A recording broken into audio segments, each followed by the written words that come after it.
Good evening and welcome to round 10 of the Nations Cup. I am Chris Gavin, your host for the series, and you join us at the Sepang Circuit, just south of the Grand Metropolis of Kuala Lumpur in Malaysia. And what a fantastic circuit that we come to for crossing the 2/3 mark of this first season. So let's dive straight into it, shall we, and show you the Division 2 standings going into this season. And we have Pato Award leading the way on 140 points, just 8 ahead of his rival Felix Rosenqvist of Sweden, with Sebastian Buemi in third, 17 points behind. It is oh so close between those three. We've got Kevin Magnussen in fourth, Will Power in fifth, 103 points. We have Felipe Albuquerque in 90, and Arthur Leclerc with a good run in Vietnam, albeit the car was letting him down a bit, with 98 points. Jimmy Wincup on 98 as well. Robert Wickens on 91, Raffaele Marcello on 85, Da Costa in 84, Christian Lundgaard on 74 points, Tony Giovinazzi at 69 points, Felipe Nasser for Brazil in 68, with Robin De Angelis on 63, Raquelme 59, Marcus Ericsson in 17th on 51, and then Van der Linde and Patrick Strauss following Riley all in close proximity there on 39, 38, 36 points respectively. Rafael Cameron for Brazil on 34, along with Antonio Farroco, Sheldon Van der Linde on 26, Nico Barone on 19, James Hinchcliffe on 18, Rafael Villagomez for Mexico on 17 points. And then we have Maho Bibigolithin on 10, Bruno Senna on 9, Pecco Righelli on 2, and then Lorraine Carter-Game, the only driver, on 0 still. And we can also say you the nations standings going into this, and Switzerland lead the way on 208 points, just 7 ahead of Australia on 201, Sweden in third place, the final promotion spot so far on 183, just ahead of Portugal regarding results, and then Denmark in 5th place on 182, Canada 172, Monaco 157 with Mexico, Italy in 9th place at 139 points, Brazil 111, South Africa 65, and Argentina on 59, and India with just 10. Before we show the driver grids, there's been one driver change at Brazil. Felipe Nasser is now out of the car. Yes, the man with the most points for Team Brazil so far is out, with Felipe Drugovich being installed into the car, hopefully to get some fresh face and fresh results. And with that done, we can see what the grid looks like for the sprint. Arthur Leclerc, because he qualified 10th for the feature, is on pole today. Jimmy Wincup in 2nd place, Antonio Farroco in 3rd, Christian Lundgaard in 4th, Sebastian Buemi, the first of the big three, at the front there on 5th place, Robert Wickens in 6th, Pato Award 7th, right behind Buemi, and then with Raymond De Angelis on 8th place, Kevin Magnussen in 9th, Felix Rosenqvist in 10th, Will Power in 11th, Antonio Felix Da Costa in 12th, Marcus Ericsson 13th, Raffaele Marcello in 14th, Felipe Albuquerque in 15th, Giovinazzi 16th, Kelvin Van der Linde 17th, Rafael Villagomez in 18th, Nico Barone in 19th, Stefan Raquelme in 20th, and then we have the first Brazilian car, Rafael Camara in 21st, then we have Sasha Fenstras 22nd, Felipe Drugovich 23rd, Sheldon Van der Linde 24th, and then both India cars bringing up the rear 25th and 26th. And now for the first race at Sepang. Ryan Ferris, it is over to you.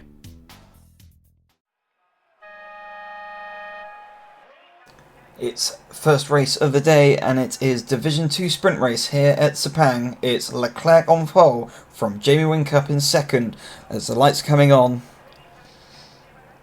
We're away in Sepang. Good start there from Leclerc, who takes the lead from Wincup. Fuoco in 3rd. There's a few shuffles in the background. Is anyone going to go for a dive bomb down the inside? It's Leclerc having the lead just ahead of Wincup there. Wincup definitely had a look, but it looks like Antonio Felix Da Costa has got a broken wing there, and it's side by side there with Marcello. And who was that forcing off? That looked like one of the Team Mexico cars. So here's Marcello. Award going around the outside, and then he's just going to send it down the inside and makes contact there, so hits Marcello off. And I don't think the Italian Swiss will be particularly happy by that. And indeed he isn't. But championship leader O'Ward making some moves and making some positions up as he's back up the inside now of, or was trying to get round the inside there. That's Villagomez on Da Costa. And that's a front wing miss in there for Da Costa. As we saw earlier, and he's gone off. He's understeered off the circuit there, and this has caused pandemonium down the back end of the field.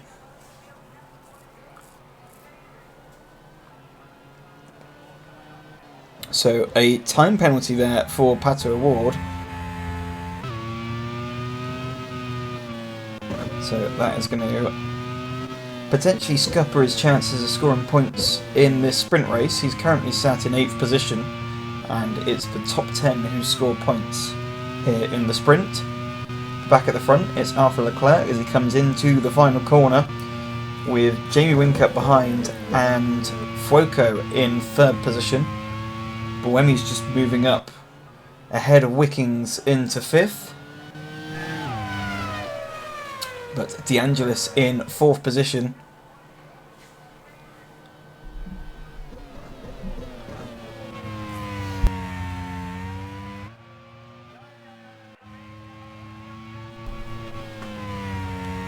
The team very much happy with the start there, and it looks like Whincup's actually being holding Fuoco up a bit there, and I think we may see a move develop shortly from the Italian. Da Costa there finally managing to make it back to pit lane. And also an electrical issue there for Van der Linde. So Van der Linde coming into issues with the car already before he's even finished the first lap. And here's a move there for Fuoco. Oh, he almost got through there, but he's well and truly scuppered himself there. He's now under attack from De Angelis, who's potentially going to have a look down the inside here, but thinks better of it.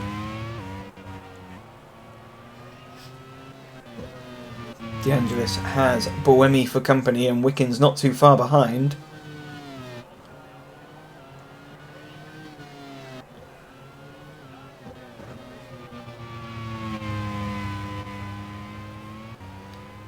So here is Leclerc onto the back straight, and that's Sheldon Van der Linde searching for grip, which he doesn't seem to have much of there. He's got Will Power just behind him.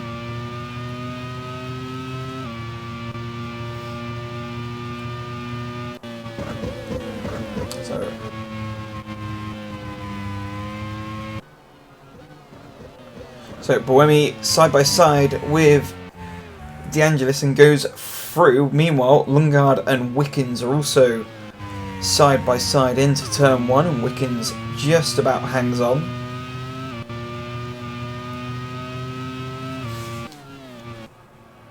And here's Kelvin van der Linde having similar issues as his brother. Massive handful of understeer there. The team have managed to figure out the electrical issue with the car, and he's back on out there, still on the lead lap, but quite a way away from anyone else.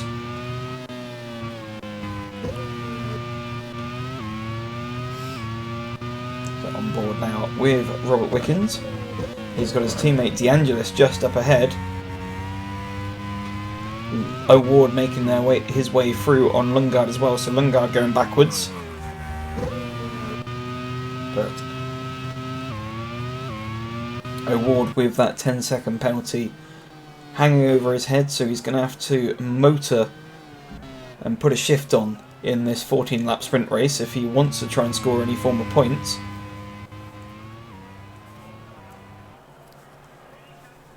So further on back we can see De Angelis now all over the back end of Buemi. Buemi going a little bit on the defensive there into the final corner.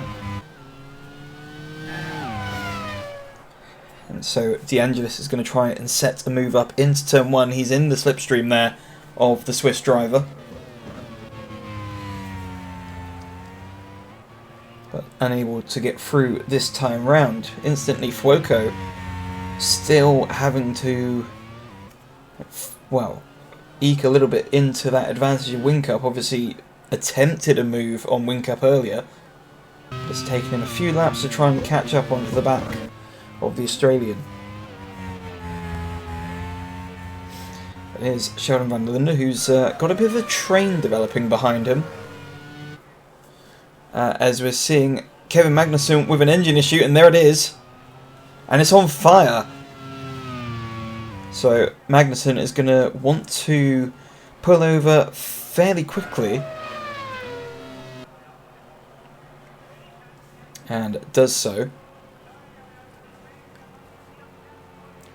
Although he doesn't look to be in too much of a rush to get out of that car.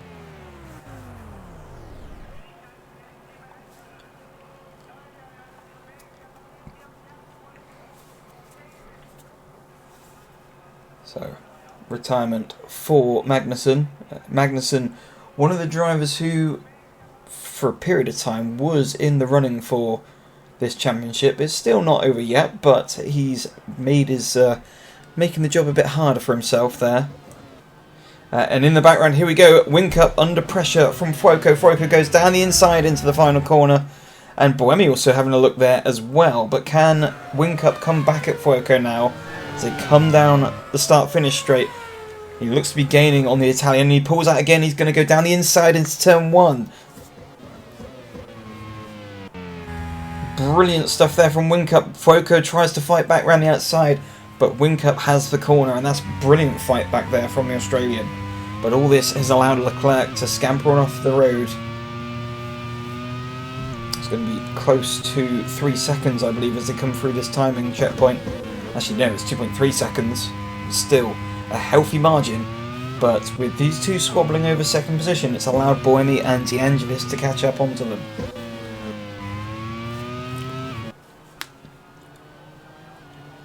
There is Leclerc. Further on back, Villagomez in 9th position, and he's fairly comfortable in that position. He's got Rosenquist behind, another one of the championship contenders. And in the background, what's going on there? That looks like Whincup with an issue. An issue there for Whincup. He's lost part of his front wing.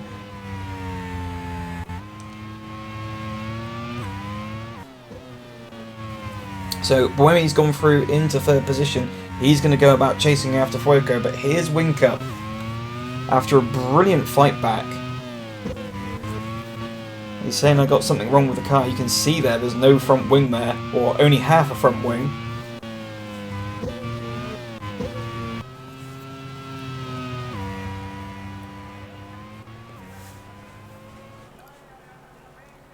And further on back, that looks to be O'Ward and De Angelis side by side. De Angelis retaking that 4th position off of O'Ward.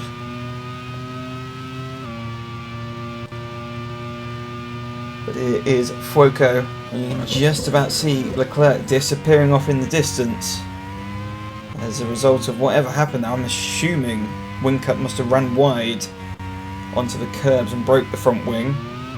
But that's held everyone up. The gap nearly 4 seconds between Leclerc and Fuoco, but with the luck that Monaco have been having of recent, still wouldn't hold my breath. And this is De Angelis down the inside of Robert Wickens. Actually, sorry, other way around. It's Wickens down the inside of De Angelis. My apologies.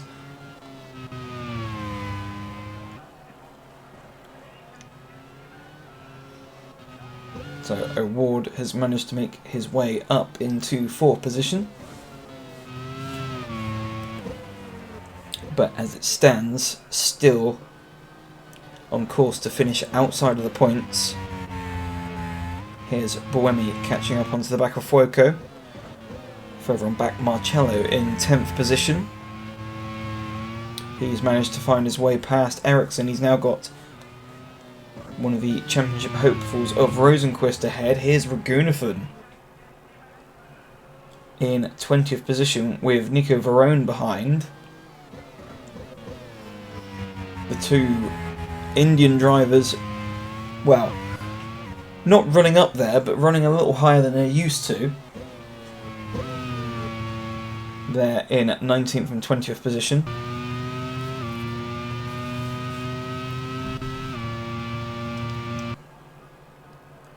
Here's Will Power finally drawing alongside Sheldon van der Linde and goes through. Yes, that's 13th position for the Australian driver, although it still looks as though they're jockeying for position. There goes Varone through. So Fuoco, that last lap was half a second faster than Leclerc. He's managed to drop Buemi, though that definitely looked like a little bit of understeer there for the Italian driver, so he's definitely pushing. Here's camera down the inside of Sheldon van der Linde, and he's not really messed about with that.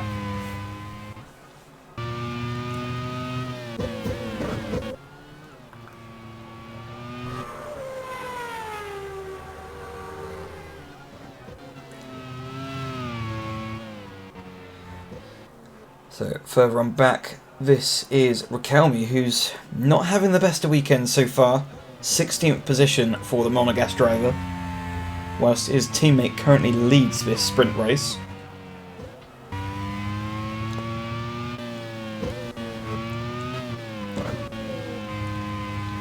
Looking back from Rosenqvist,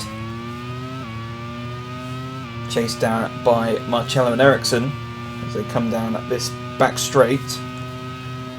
And it looks like Ericsson sizing up a move on Marcello. But in the meantime, Rosenqvist through on Villagomez. So both Swedish drivers making the move into the final corner. And the two Canadian cars, oh no, that isn't the Canadian, that's Lundgaard and Wickens side by side. So De Angelis managing to get back through on Wickens, and Wickens now under threat from Lundgaard behind.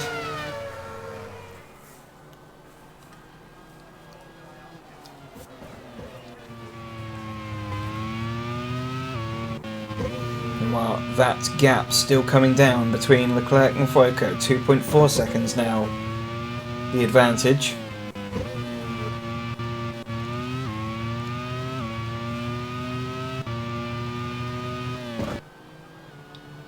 Here's Rosenqvist again. Back through.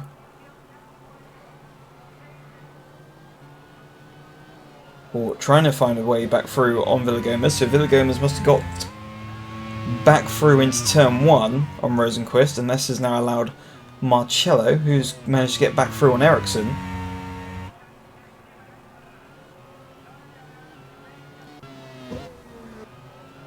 So here's Lundgaard sizing up Wickens once more. So come down this long back straight. He's definitely tucked up in the slipstream. He's now pulling out to the inside. And down the inside into the final corner. And that's... is it job done for Lundgaard? He's got the position now, but what can Wickens get back at him? Wickens now in the slipstream, and again he's going to have a look down the inside of Lundgaard.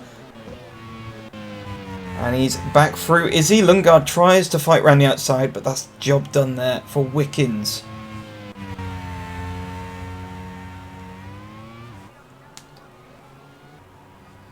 But all the while, this is not helping out in his quest to carry on up through the field.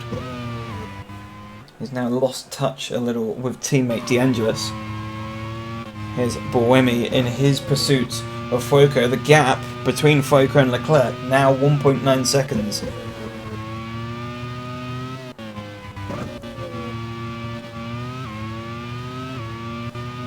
So it's pretty much 2 seconds between Leclerc and Foyko, and a further 2 seconds between Foyko and Boemi.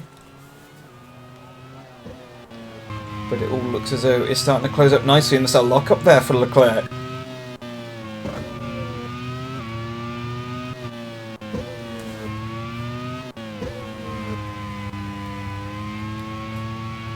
So rounding onto the back straight once again, as you can see, the top 3 all in view.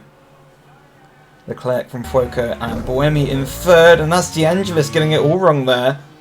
I think we saw yellow flags out there as well, so there's a lock up there from Villagomez, or was it? No, it was O'Ward, and then that's caused De Angelis to spin.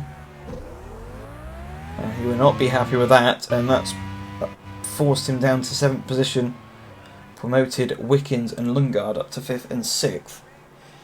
And Lundgaard back up the inside of Wickens. Wickens tries to hang on, but he's going to try and tuck back up behind Lundgaard and get him once more into turn 1. And he does. He's in the slipstream, he's closing, he's down the inside. Not quite as far along the inside as before, but still leaving Lundgaard no way of getting back at him. Here's Villagomez under pressure now from the recovering De Angelis. I think De Angelis would be fairly frustrated with the way things panned out there. Didn't really need to fight with O'Ward. seeing as O'Ward has got that 10-second penalty. The gap at the front has reduced even more. It's now 1.5 seconds between Leclerc and Buemi. It is now 3.8 seconds off the lead.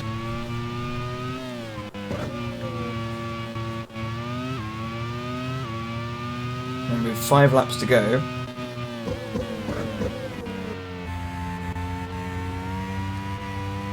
including this one, Fuoco is still continuing to catch Leclerc, although catching is one thing, passing is quite the other.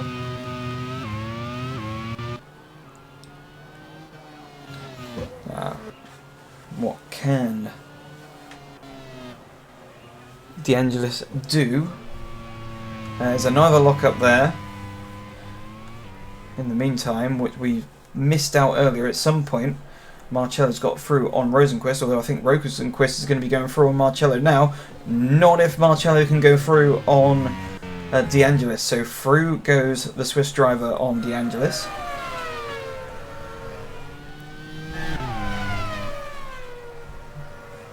And meanwhile, just up ahead, again, Wiggins versus Lundgaard, and this has been raging on all race. I think it's going to carry on all race, the way things are at the moment.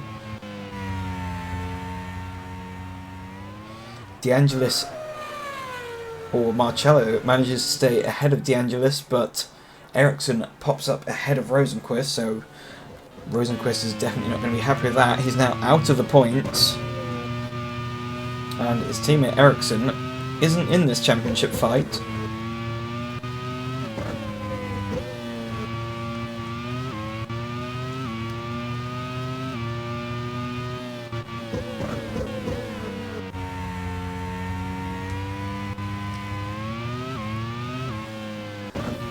So carrying on, Fuoco closing in here on Leclerc. It's now 1.2 seconds, and as you can see, the Monegasque car definitely in shot there. And further on back is Buemi.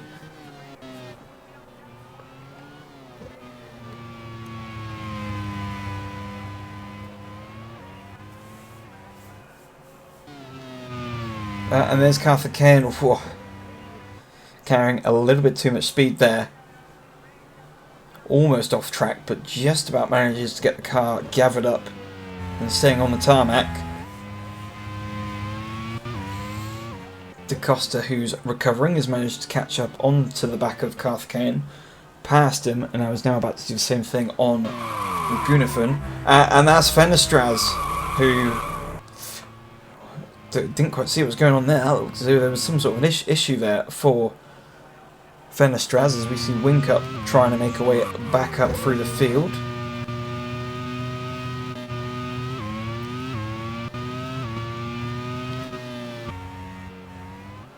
But here's Fuoco, now on the back of Leclerc. 0.6 of a second is the advantage for Leclerc, well, not much of an advantage now. Buemi, again, not too far behind, but I don't think close enough to treble these two. Here's Da Costa down the inside of Gunifun for 21st position. Further on back, here's the battle for 10th position. And as I said, Rosenquist needs these points, and if he can get through on his teammate Ericsson with O'Ward's penalty as it stands, that would promote Rosenquist into 9th position, providing his teammate Ericsson allows him through into 10th.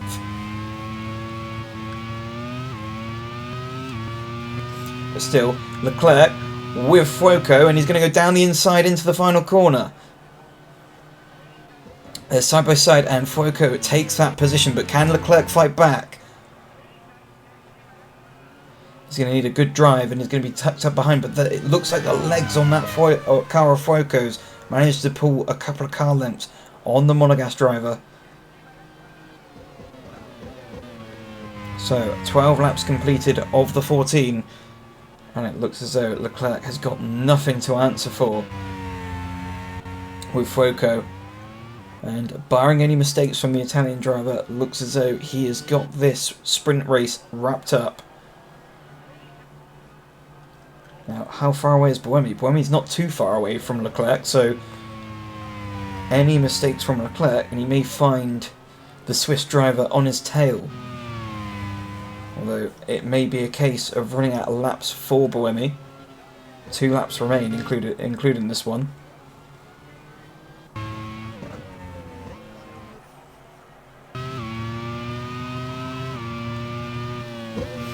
Sepang van der Linde, as you could hear, again, it seems as though South Africa not quite with the best of setups.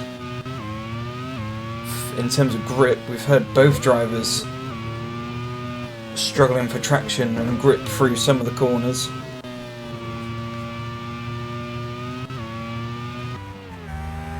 And here's Rosenqvist down in 12th position, so what's happened there? He's now been passed by De Angelis, and he's also been passed by Giovinazzi.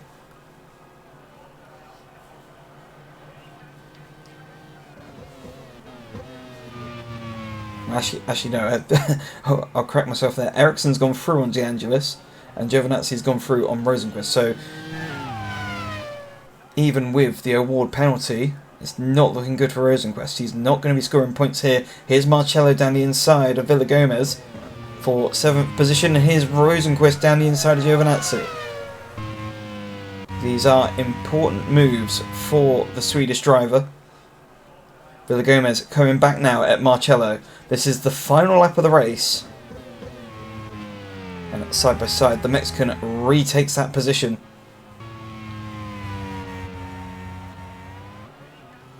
But here is your race leader, Fuoco. And he's 1.5 seconds ahead of Leclerc, and Leclerc seems fairly comfortable ahead of Buemi. So, barring any mistakes or any failures, it looks like this will be your top 3 across the line come the end of this lap.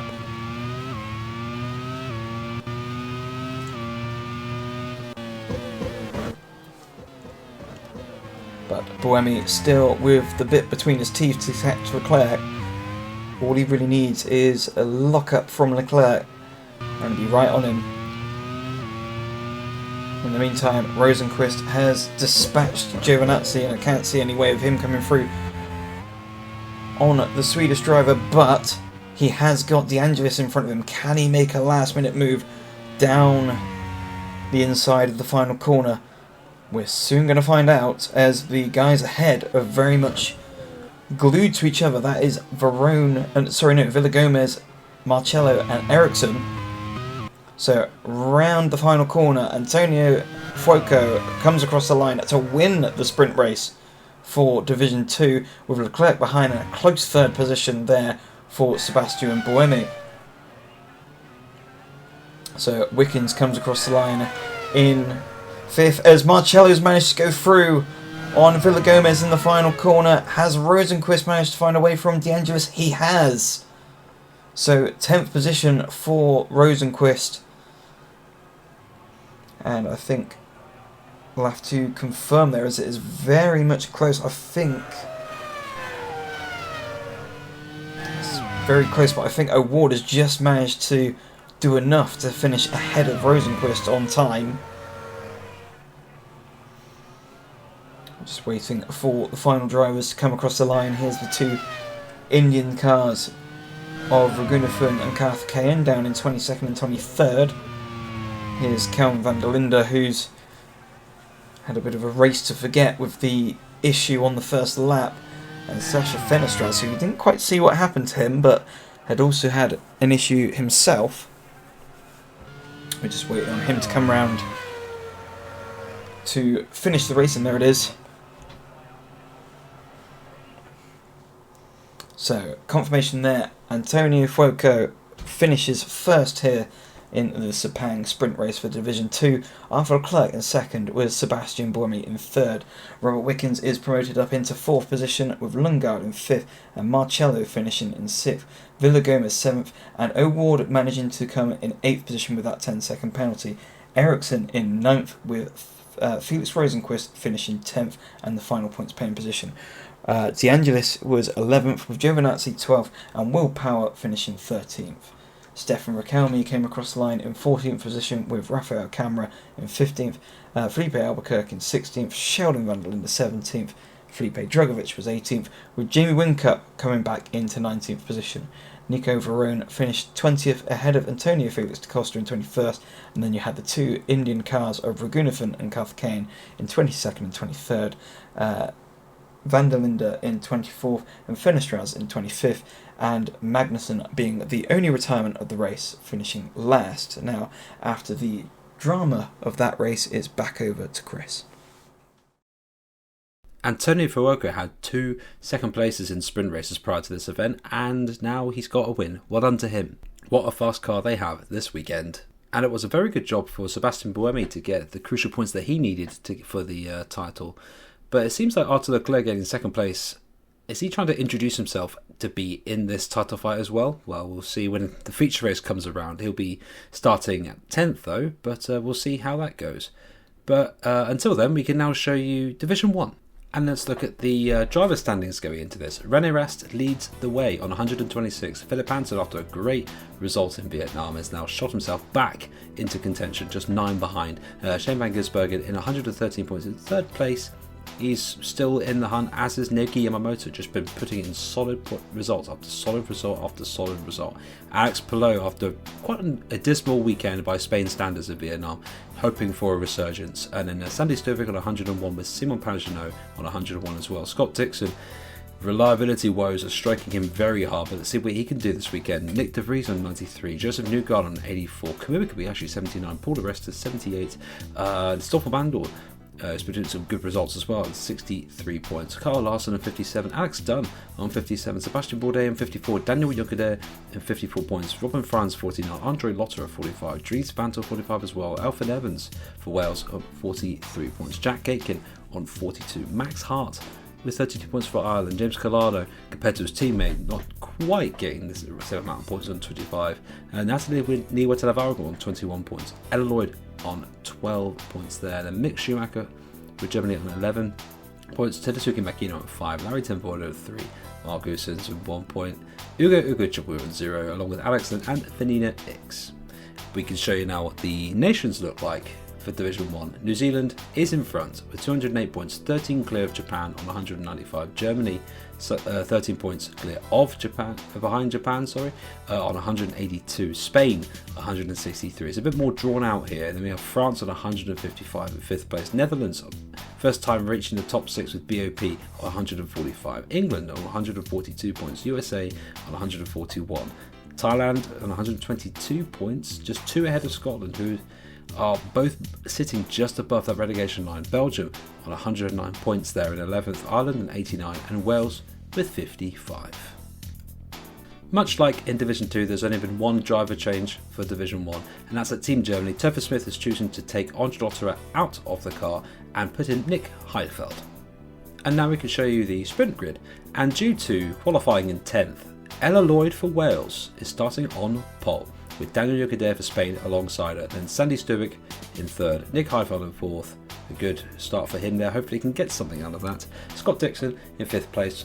And then Simon Pagenaud in 6th, Naoki Yamamoto in 7th, Alex Palou in 8th place, Sebastian Bourdais in 9th, and René Rast in 10th place. Kamui Kobayashi in 11th, Philip Hansen in 12th, Shane van Gisbergen in 13th, Nick De Vries in 14th, Stoffel Bandorn in 15th, Joseph Newgarden in 16th, Robin Franz in 17th, Paul de Resta in 18th, Alfred Evans 19th, Jack Aitken 20th, Max Hart in 21st, Carl Larson 22nd, Dries Van Til in 23rd, James Collada for England in 24th, and Natalie Liwa-Televargo in 25th, and Alex Dunn in 26th. And now back to Ryan again for the sprint for Division 1. Division 1 sprint time here, and it's Ella Lloyd on pole for the first time ahead of Danny Juncker in 2nd position here in Sepang. Let's see what happens when the lights go off. And we're away here in Sepang, and it's a good start there from Juncker, who goes straight ahead of Lloyd. Lloyd's going backwards already off the start, down to 4th position. It's Juncker with Stuvik down the inside into turn 1. And there is also Dixon in 3rd position, and Ella Lloyd is already down into 6th position, so not the best of starts from the Welsh driver. Further on back here already, we've got a little bit of a breakaway there, and Lloyd's actually trying to fight back there on Nick Heidfeld, but in the meantime, Rast down the inside into 6th position. So Rast, championship leader, up into 6th behind his new teammate Nick Heidfeld, who's once again been plucked out of retirement. He thought he was going to be having a nice time away in his retirement home, but it seems Topher Smith has other decisions for that. Further back, we're seeing Yamamoto now down the inside up into 7th ahead of Lloyd. Is Lloyd even going to be in the top 10 come the end of this first lap?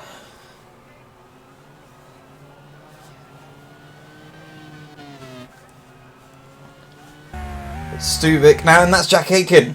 So Jack Aitken has now been, I think there was contact there, and has lost both the front and rear wing.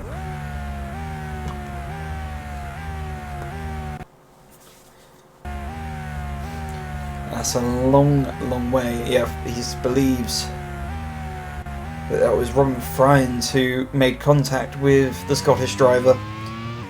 10 seconds there for Friends. But it's Stuvik, and Dixon's now up the inside of Junkadea. And lurking in the background is Pagenaud as well in 4th position. So, pretty much apart from Junkadea, it is all championship hopefuls in the top 5, although I say that Heidfeld's gone back for on Rast into turn 1, so you've got Stuvik, who's 25 points off the lead in the championship, leading from Dixon. Pagenaud also 25 points off the lead, and Rast championship leader in 6th position. So this is going to turn out into a barnstorming battle for the lead here, hopefully, for the next 13 laps. So Aitken has managed to make his way back up the field, and that's Pagenaud going for a move as we saw earlier in the sprint race from Fuoka. Generally doesn't happen there, and so he's cost himself a little bit of time to the Spaniard. Ella Lloyd did manage to survive inside the top 10 for that first lap. She's now down in 9th position with Kobayashi behind her. We've also got Hansen there, 2nd place at the moment in the championship, down in 8th position.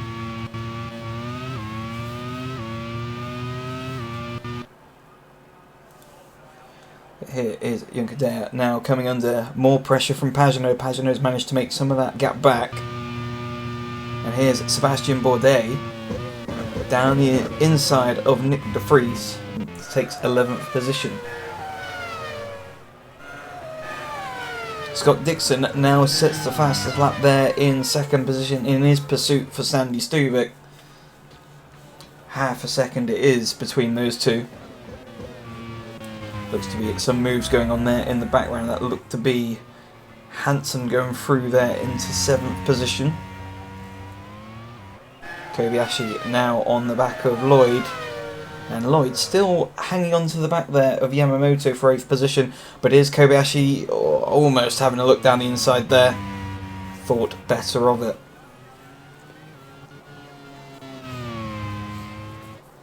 Yamamoto, another driver who's been there or thereabouts within the championship. He's not necessarily been the most competitive, as Lloyd actually has a look down the inside of Yamamoto there.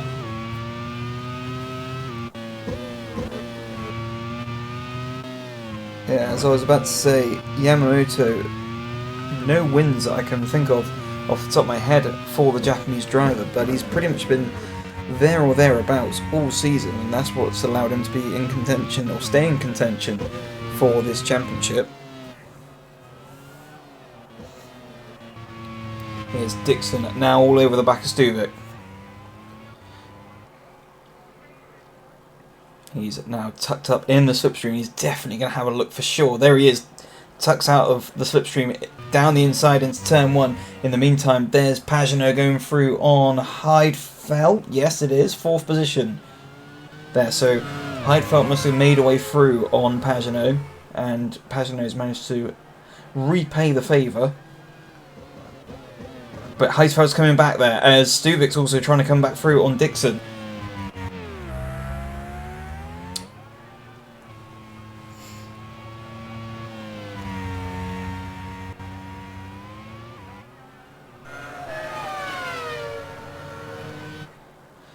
It seems that there's definitely still fire in the belly of the German driver.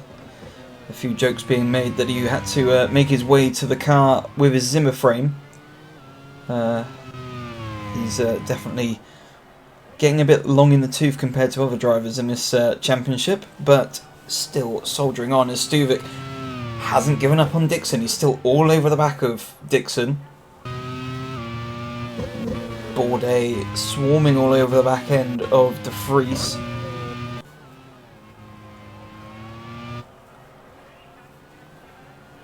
There's a move shaping up just up ahead there. Didn't quite see who it was. But that was one of the Belgian drivers of Van Dorn going through up into 15th position, I think.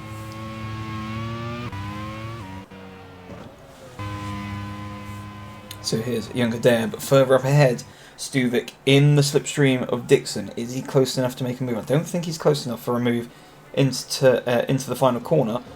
But if he gets a good run out of the final corner, he may get a move done into turn 1.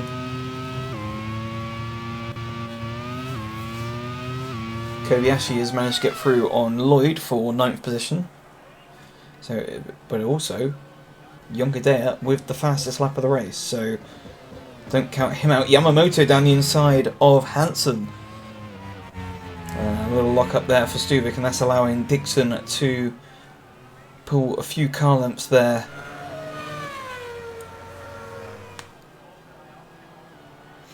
Dixon definitely with some good early race pace, but can he hang on and continue this pace for the rest of the race, or is he just taking a little bit too much out of his tyres in this early part of the race?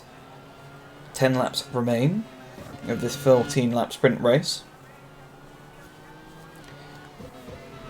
Pagenaud, who's now trying to come back on terms with Young-Adair. He's managed to dispatch Heidfeld, and that's Dixon on fire. That's Dixon's car on fire up ahead. And it just seems the season for Dixon has just not been going his way. He's been one of those drivers who's always been up there, but he just has had no luck here in the Cup. It's the second time he's, second or third time actually this season, he's found himself retiring from the lead of a race. And that's caused a swarm of cars around as Yamamoto is now coming at Heidfeld and goes down the inside of Heidfeld. I think, yep, that's 4th position for the Japanese driver. Now, can Heidfeld in the slipstream find a way through? You can see he's closing and closing and closing, but in the meantime he's got Hansen all over the back of him. Heidfeld now back down the inside.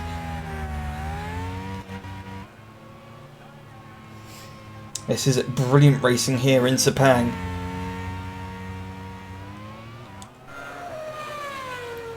And Yamamoto is going to have a rethink now how he's going to find his way back through. Young-Adair still hanging on ahead as Yamamoto goes back down the inside of Heidfeld. But Heidfeld hangs on, hangs it out around the outside, that then becomes the inside for the next corner. And this is now allowing Hansen onto the back end of Yamamoto. Here's Pagenaud on the back end of Young-Adair, who's now the battle for 2nd position. It definitely seems like Pagenaud's got the pace here. He's going to have a look down the inside here. No, not quite. So Yamamoto now under pressure now from Hansen. Hansen now dives down the inside. That's another position lost for the Japanese driver. And he's pretty much back to where he started.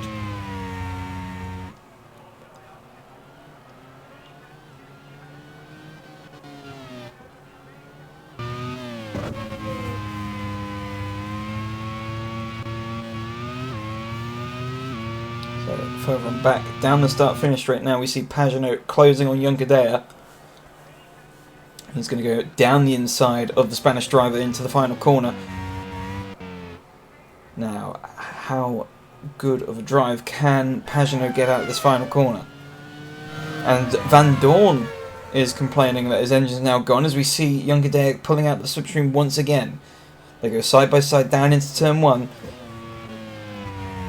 And Junkerdijk now retakes the position from Pagenaud, and I think Pagenaud is definitely going to be getting frustrated at this point. This has now allowed Heidfeld to join the battle here for the podium. And Hansen is not too far behind him. But there is Van Dorn's car being pushed away by the marshals back out front. It is Sandy Stuvik who leads this race by 2.7 seconds.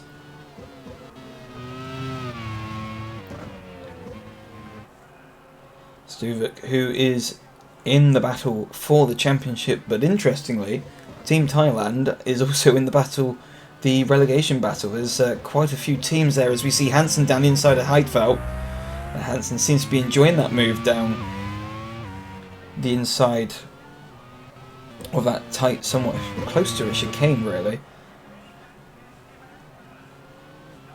It's a very tough move to pull off. It's downhill braking.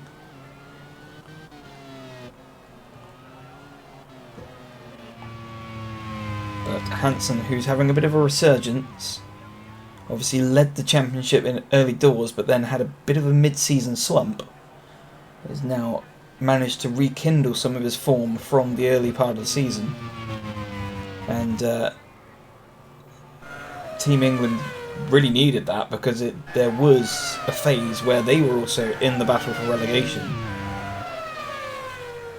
Now here's Yamamoto, by the looks of things, actually known as Kobayashi, going down the inside of Rast. Pelot also in the battle here.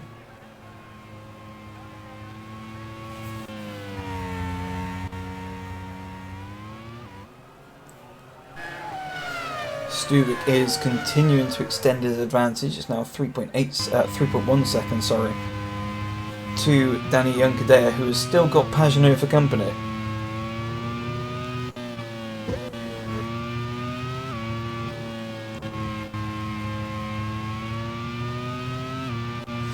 Now, here's all over the back of the gearbox there. Now, he looks as though he's got a good drive now, but it looks like Junkerdijk has also had a much better drive there. And that allows Pagenaud, well, no breathing space to try and make a move there, but he's going to try and pressure him into a mistake. He's practically pushing the Spanish driver along. In the meantime, Hansen ahead of Heidfeld, but Heidfeld's still all over the back of the English driver. Here's Pagenaud in the slipstream. He's going to try down the inside. And thinks better of it. And actually, that's probably going to be better as Heidfeld goes down the inside of Hansen.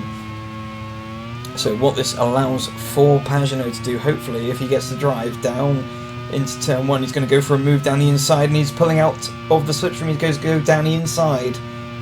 But still, it looks as though Junkerdijk's car's just got better straight line ability. As soon as Pagenaud pulls out of the slipstream, he starts losing, as you can see there, from the Spanish driver. So this is frustrating times for Pagenaud, who believes he's got the pace. There's smoke in the background, and that's Heidfeld. Engine failure for Heidfeld, or a potential water leak there. And what was proving to be a brilliant debut here in the Nations Cup for the German. It only lasted 8 laps.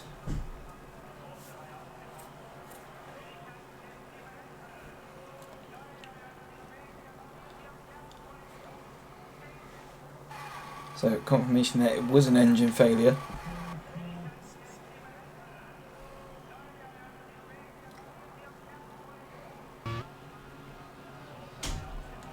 Danny Junkerdijk, who's managed to actually pull a few car lengths now on Pagenaud, so I think a mistake there for Pagenaud.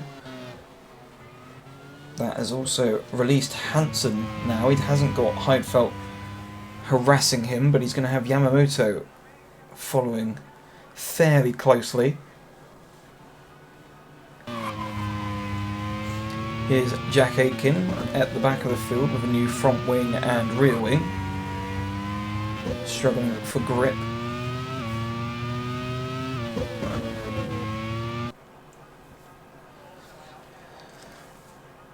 Here in the background, Kamui Kobayashi making a move on Alex Palou for 6th position. And down the inside goes the Japanese driver. Also Ras going through on Bourdais for 8th position. Ella Lloyd still hanging on the back here.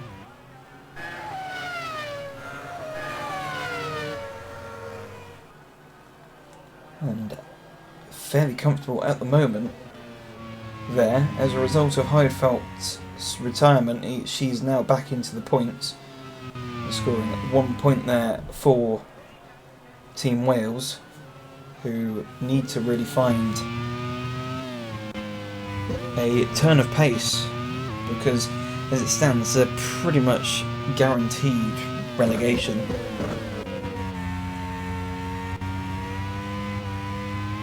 There we go, Pagenaud still all over the back end of Junkadea, but unable to really find any way through. It seems Spain are potentially running a slightly lower downforce, so they've got more straight line speed, and they're losing that speed, or they're losing out a bit through the corners, but through the corners it's not very easy to overtake, so it's usually in the slipstream now as Pagenaud pulls out and has a look down the inside once again, but once again, no, he does go through this time. But can he hang on this time? I don't think he can. Team Spain car seems to have a lot more straight line speed compared to the Team France, and here we go, down the inside once again comes Junkadea, and you can just see the frustration from Pagenaud, and Pagenaud going out wide there. He tried to fight his way around the outside, and nearly found his way behind Hansen. So back to the drawing board once again for the French driver. That's a loose wheel for Stuvik. What is going on here? Yes, you can see the car slowing. Sandy Stuvik is slowing, and that's going to allow Junkadea through. And there's no way, I don't think Stuvik is going to find a way back to pit lane. Drama there, and that's actually held up Pagenaud as well, so that's allowed Junkadea to take the lead, and that is the second. That's held up Pagenaud, and Hansen's now on the inside of Pagenaud. This has caused absolute chaos here. On lap 11 of 14. So the second leader of this race has now retired, and it is Sandy Stuvik. So here we go. Danny Junkadea now leads here in Sepang ahead of Hansen and Pagenaud. Although Pagenaud looks to have a run here on Hansen, he's going to go down the inside here into the final corner. Is he? No, he's not quite close enough.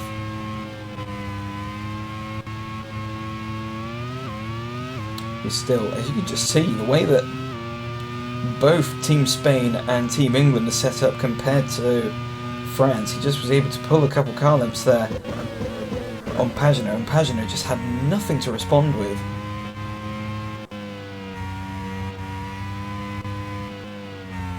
Kobayashi has also managed to get through on Yamamoto for 4th position. This is looking all fairly peachy here for Hansen, as he looks to have the pace to try and catch up onto Junkadea.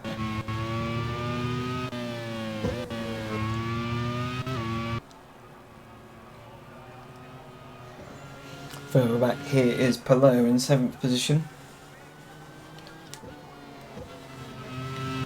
He is under pressure from Sebastian Bourdais. Bourdais, who's in a very similar position to his teammate. I don't think he's going to find a way through there. No, he doesn't.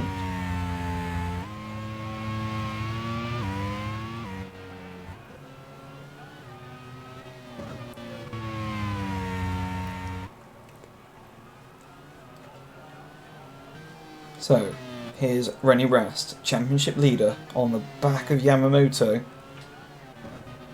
Is he going to find a way through on the Japanese driver? As he is tucked up on the slipstream, down the back straight one more time. You can see Pagenaud also doing the same thing. He's coming down the inside now with Hansen.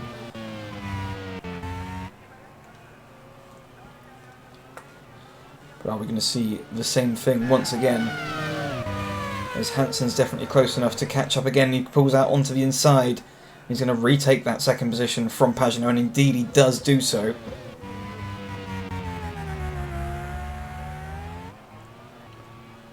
All the while, this has allowed Kobayashi to catch up onto the back of these guys. So, Kobayashi now in the running for a podium.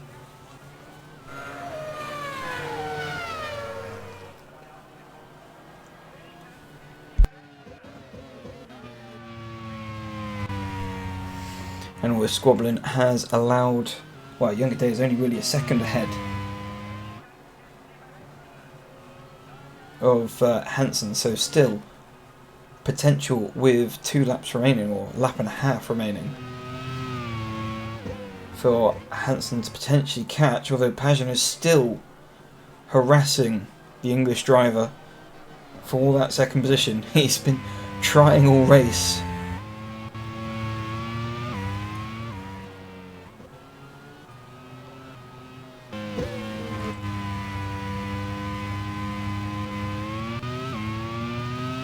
First it was Younger Daya, and then after being run-footed by Stubik retiring, Younger Daya was able to go through, and Hansen, in an opportunistic move, also managed to find his way through down the inside at his favourite corner for that second position. So Pagenaud must be the most frustrating race of his career. But Pagenaud unable to get through this time, so is he going to get the drive out the corner? Is he going to manage to get a move done into turn 1? As we start the final lap of the race, the gap between Younger Daya and Hansen is 0.6 of a second. They're all together, top 3, in fact top 4, all together on this final lap. Further on back, here's Newgarden being passed by Lee Watanabe down into turn 1. That's all well and good, but this is the battle we want to see. It seems, if anything to go by based on the performance against Pagenaud, both Younger Daya and Hansen's cars set up very similarly. And Rast with a gearbox issue. Rast is out on the final lap of the race. Championship leader is not going to score here as Pagenaud goes down the inside.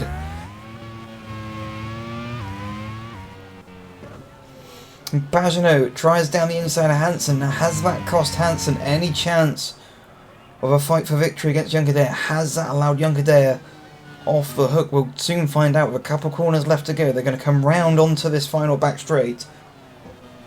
One final time. He's going to be tucked up on the slipstream of Younger Daya. He doesn't look to be close enough, but Pagenaud definitely is.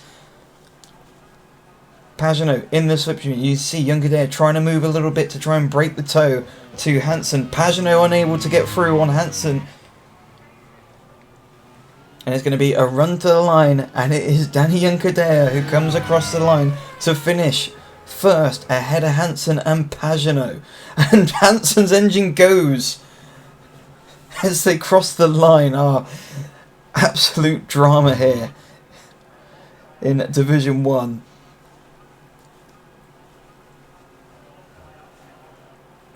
As everyone comes across the line. I'm not entirely sure if Hansen's car is going to pass the tech inspection exactly, as Van Gisbergen comes along the line with no front wing.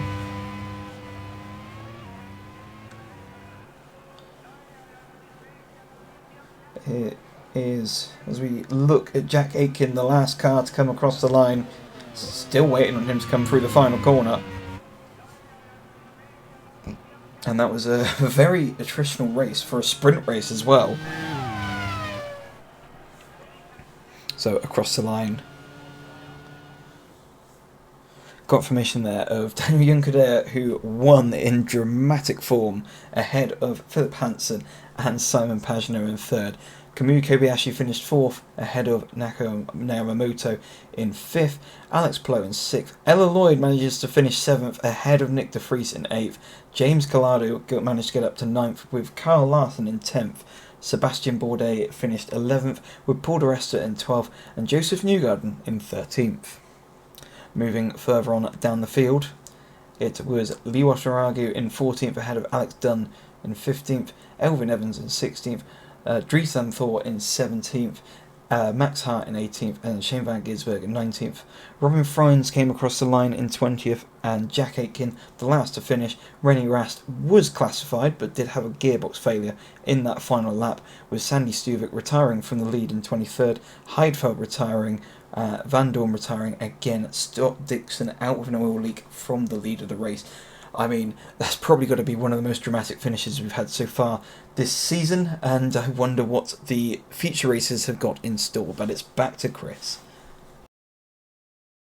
What a crazy end to the race there. I kind of feel like Simon Pagenaud kind of ruined the ending there, going for the move on Philip Hansen there, but ultimately didn't stick. If that didn't happen, Philip Hansen might have got Daniel Juncker at the last corner on the last lap, but hey-ho, well done, Daniel Juncker. What a great result for Spain, as well as for him, much needed. But things were made interesting with René Rast having his issues at the very end there, as well as Scott Dixon with his oil leak. When's he going to catch a break? I don't know. We'll see what the feature race holds for him.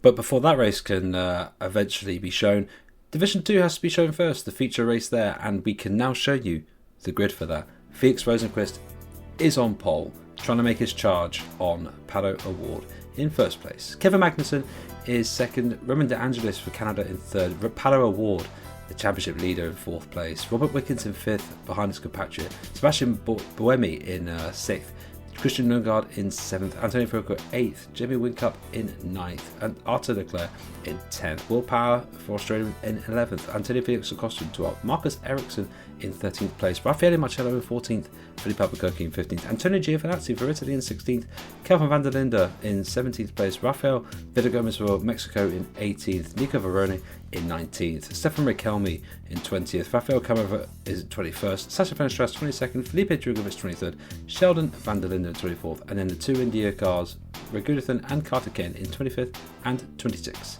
And so for the first feature race of the day for Division 2, Ryan Ferris, it is over to you.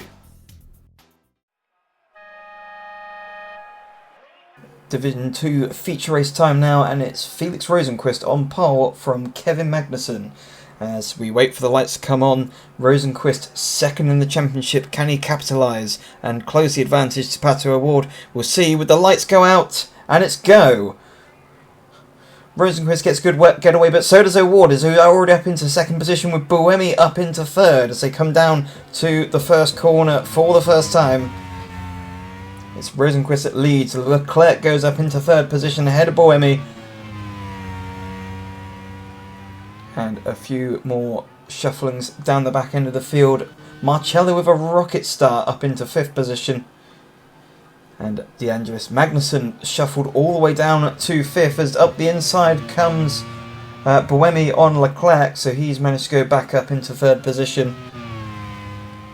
So it is the three title contenders, first, second and third. Verone with an issue from the looks of things as down the inside attempts Marcello on Leclerc. And that's really hampered him and put him into the clutches there of Roman De Angelis. In the background, that looks to be Robert Wickens moving up through on Kevin Magnussen.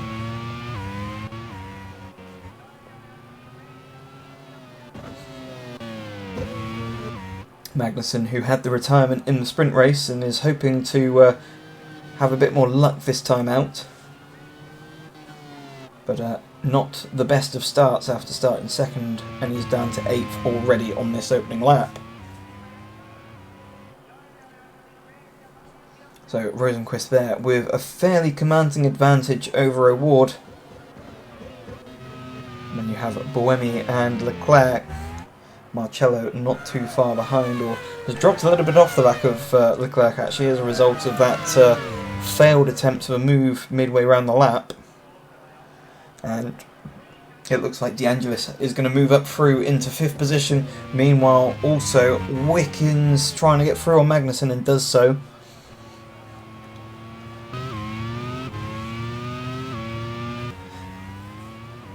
Here's Antonio Fuoco, winner of the sprint race. Now, can he show any form of pace like he did in the sprint race in the feature?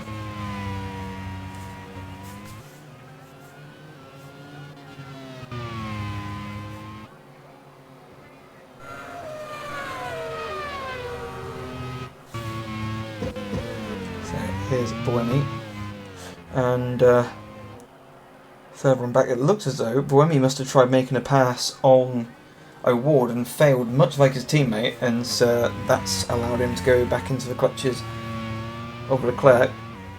And that looks like a move in the background there for Fuoco, so he's up into 8th position ahead of Magnussen.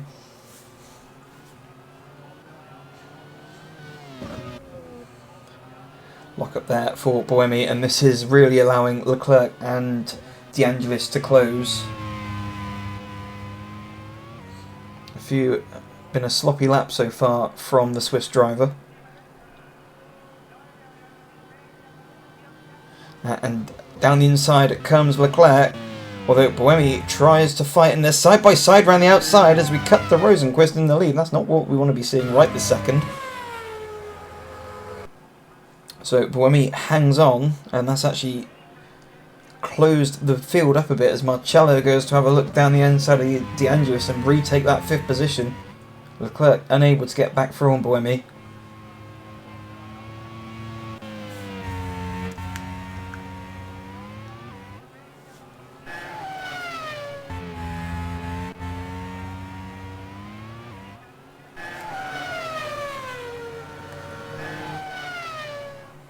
So further on down the field, Riquelme in 18th position, still struggling this weekend, and considering the pace that they had last time out, doesn't seem to be gelling so well with the car and this Malaysian circuit. But still, back at the front, it's Rosenquist with a near 3-second advantage to Pato O'Ward. O'Ward currently leading the championship as it stands, although Rosenquist and Buemi not too far behind.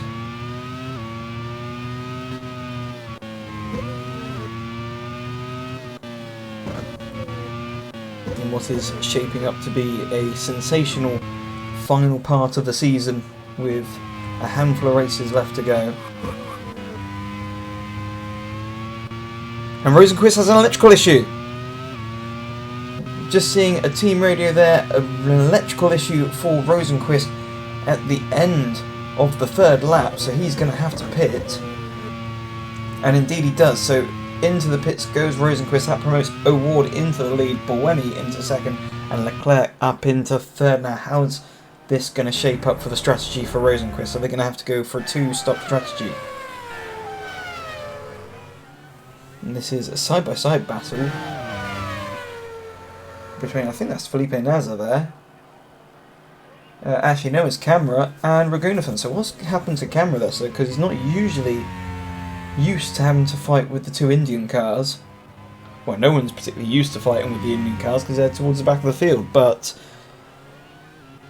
that seems to be the situation, and this is the situation at the front. Buemi's right on the back end of O'Ward. And he's trying to go for a move there, but we all know that's not going to work. Whew. And that has allowed, or caused Buemi to go into the clutches of Leclerc, who's going to have a look down into the next corner, but that doesn't quite happen this time round. Buemi seeming to make his life ever difficult in these opening laps of this Division 2 feature race, and 2 failed overtakes. You'd have thought he'd learnt from the first time, but obviously not. So, what sort of pace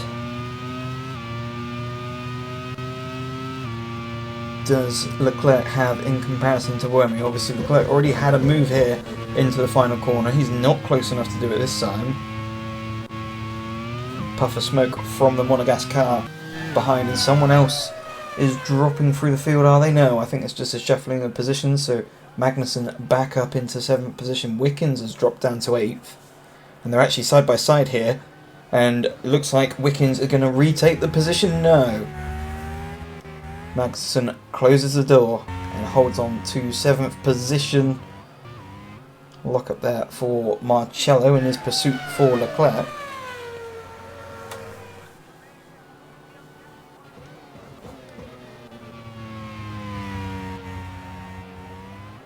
So far, another good start from the two Swiss drivers who currently sit first in the Constructors' Championship.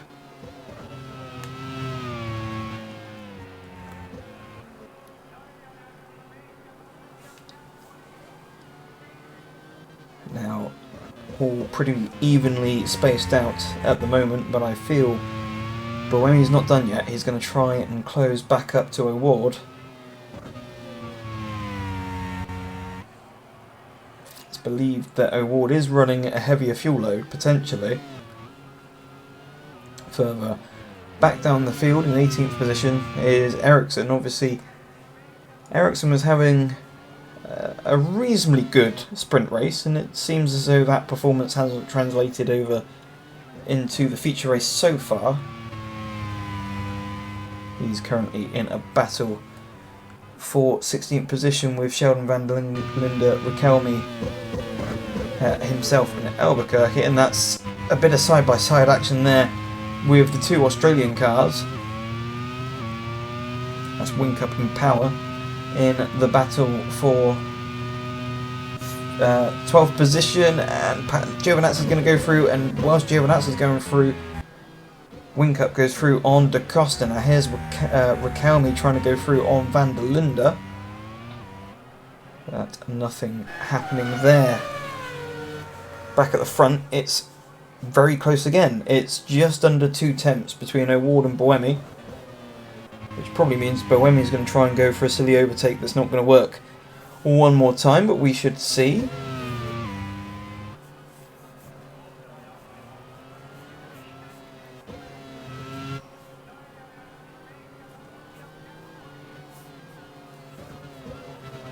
Further on down, here's Whincup now trying to chase after Lundgaard for 10th position.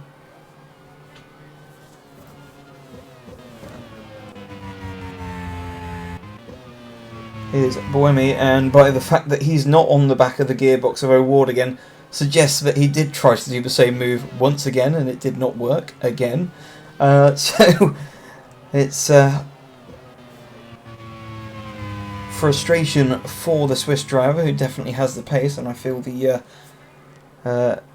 pit will also be feeling a bit frustrated by his, well, not particularly cool-headed approach to these early laps. His teammate in the background, Marcello, is now under pressure from De Angelis, and De Angelis does indeed go through into 4th position, but can he hold on to that, as Marcello definitely looks to have a run? He pops out to go down the inside into turn 1.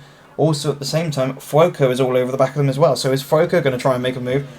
No, he thinks better of it, but the door's still open there, and he definitely had to think about it.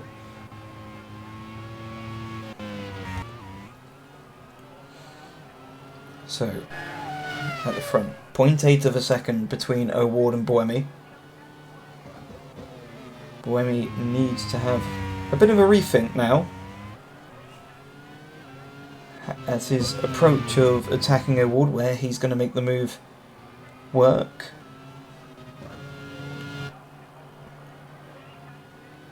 A few laps away from the pit window opening. It's believed to be roughly around lap 10. We'll start to see the first drivers come in to make their scheduled pit stops.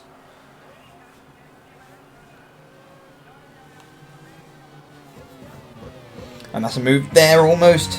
A very half-hearted move. Oh, how on earth did Magnussen manage to keep his front wing intact there? Because that was a bit of a rub in the nose there from Fuoco ahead. And a bit of a half-hearted move as well from Magnussen.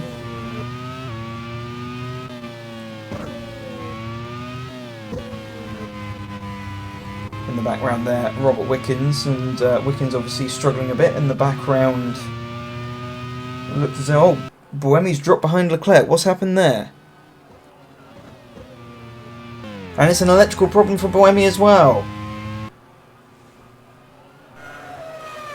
So, an electrical problem for Rosenquist and an electrical problem there for Buemi. So that's two of the title contenders taken out early in, or having to make a change for their pit strategy. And this is all going very well for O'Ward now, as he's got two people in the championship not to worry about.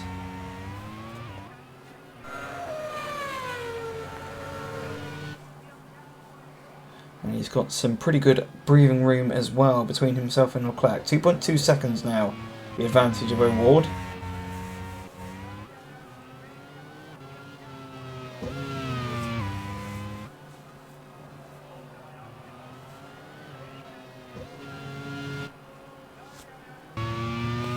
Here's Fuoco now up into 4th position. He's just over a second behind Marcello, but he's got Roman De Angelis all over the back of him.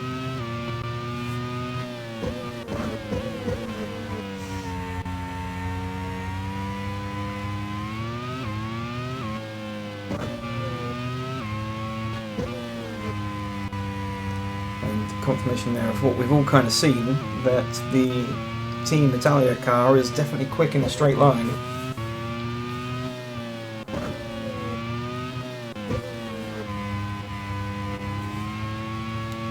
We shall see, as Fuoco is definitely caught up to Marcello. Now, is he going to get a good enough slipstream? But no, who's this? Having a look, it is De Angelis going down the inside of Fuoco and takes that position away up into 4th. But what can Fuoco do? As we said, he's got a very fast car in a straight line.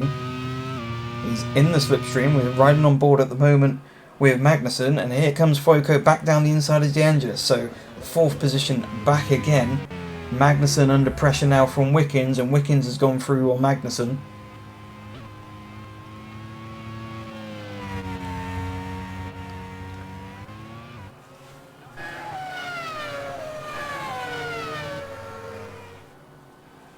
I think this circuit's possibly going to set the record for most overtakes in the season that we've seen out of all the races, considering they're passing from one corner to the next. Here's Calvin van der Linde just about holding on in front of Lundgaard in 9th position, Whincup in 10th.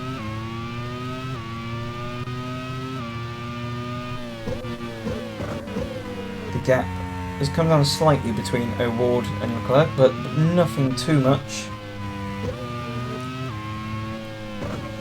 And the gap around a second between Leclerc and Marcello, as you can see there. Further on down the field here is Narain Karthikeyan, who has got Buemi all over the back of him, and this is not going to be doing Buemi any favours.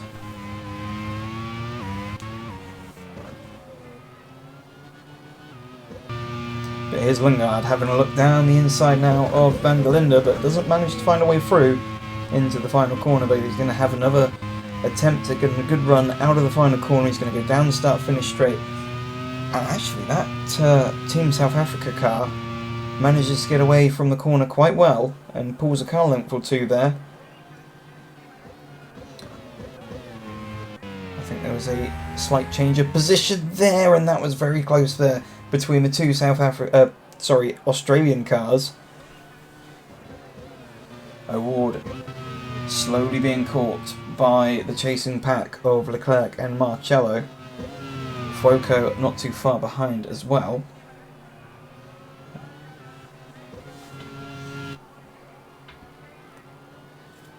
Now we should start to see the first scheduled pit stops at the end of this lap.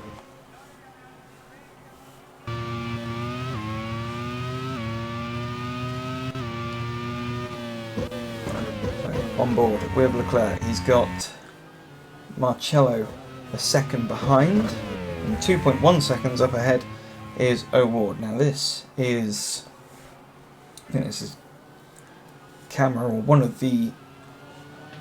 Indeed it is camera. Team Brazil struggling a bit, it seems, at the moment. They were in contention for points earlier on in the field. Fuoco saying to go for the undercut, or the team saying to go for the undercut, so I can see him coming into pit lane, although he's going up the inside now of Raffaele Marcello.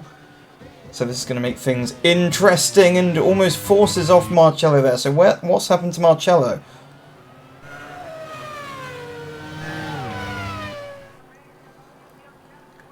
Seems Marcello's been a bit of a target this weekend. He was clattered into by O'Ward and almost forced off there by Fuoco, who decided to make the overtake and also dive for pit lane at the same time. Lundgaard is also in as well, along with Ericsson, Riquelme. So we could potentially start to see the likes of Rosenqvist and Buemi come back through the field, although particularly for Rosenqvist, I think he's going to have to pit again.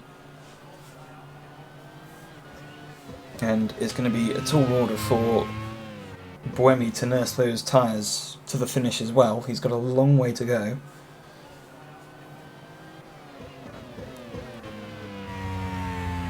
But it is O'Ward. He's gradually being closed in. It's only really a lap gain from Leclerc. Although he has lost some time because it was below 2 seconds earlier. And it is now below 2 seconds, 1.7 seconds through that sector. Obviously O'Ward and Leclerc have different advantages with their car setup. Here's Marcello, who's now under pressure from De Angelis.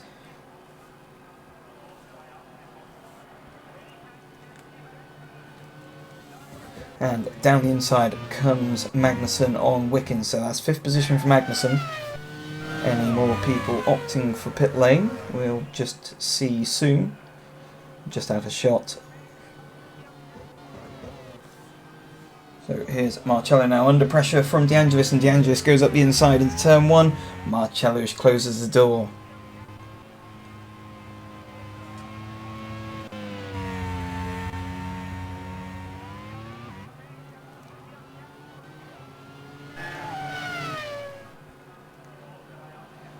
But this is definitely costing Marcello's attempts to stay within touch of Leclerc. He was keeping a constant second between himself and Leclerc, but he's now lost pretty much 2.4 seconds, or even more, 2.6 seconds to Leclerc. There's the gap now.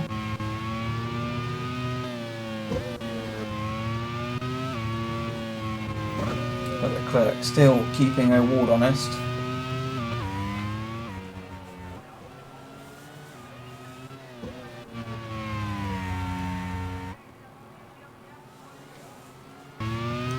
So here's Power having to find his way through the field after pitting. Down in 23rd.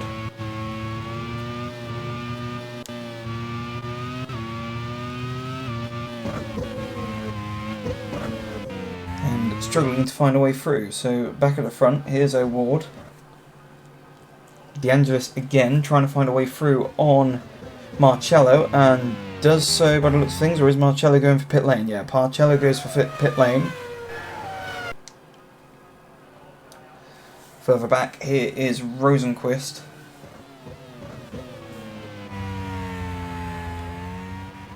So Rosenqvist goes through on Fenestras for 12th position. And with Marcello, Van der Linde and Da Costa and a few other people going through, that's going to allow Rosenqvist up into 8th position.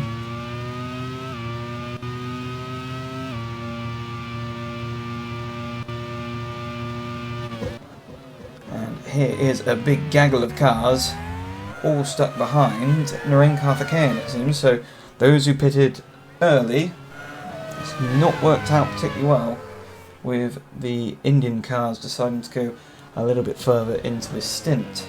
Whincup comes out in 20th, just ahead of the train behind Karthikeyan.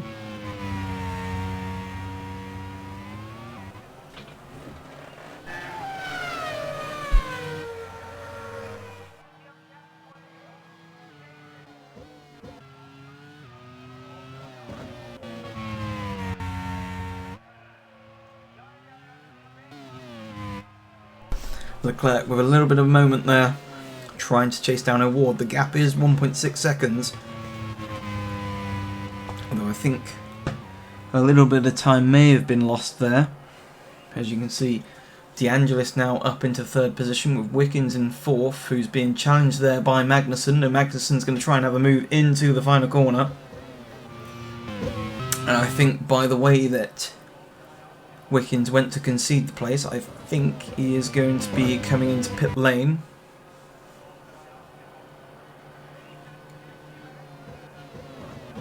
And indeed, both Magnussen and Wickens decide to pit at that point.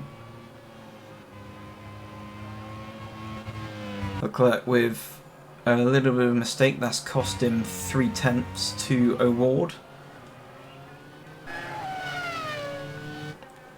But a large group of the field now pitting. This is going to allow Rosenqvist now up into fourth position.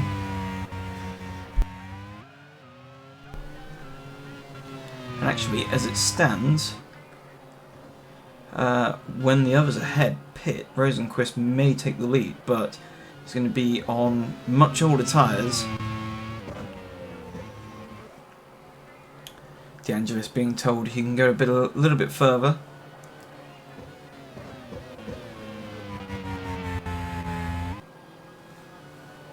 And here is Ragunathan. Here's Villagomez down in 20th position. He's just behind Lundgaard and ahead of Sheldon van der Linde.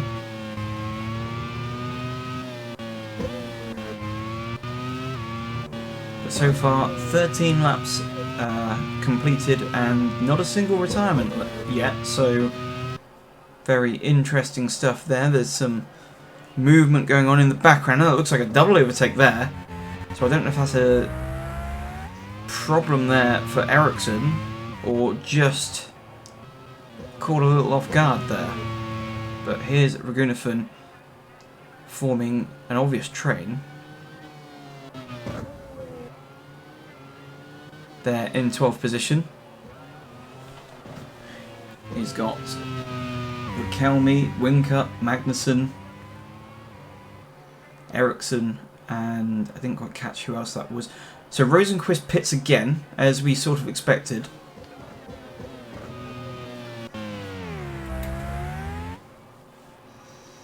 And Marcello's managed to get through on Buemi, and Fuoco up into 5th position. So it's going to be a tall order for Rosenqvist to score points today. As you can see him exiting pit lane.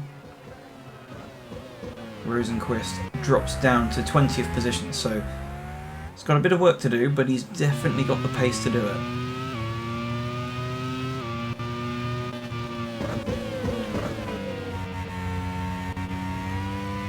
Well, we right on board with Roman De Angelis. Here's Ericsson under pressure now from Felipe Albuquerque, who moves his way up into 15th position.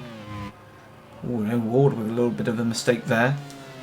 That's going to allow Leclerc to draw ever closer. The gap 1.7 seconds now. It just seems like Leclerc's car's set up best for that middle sector. That's where he takes the time out of O'Ward. But the end of lap 15, yet to see a stop from anyone. Oh no, Leclerc now goes into pit lane. So is this a potential undercut now from Leclerc on O'Ward?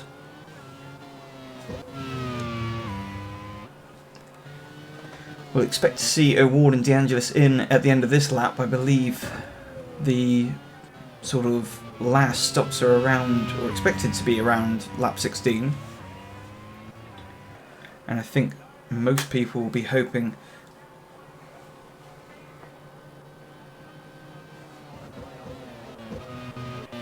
as we see, no, well, I thought we might be seeing Ragunathan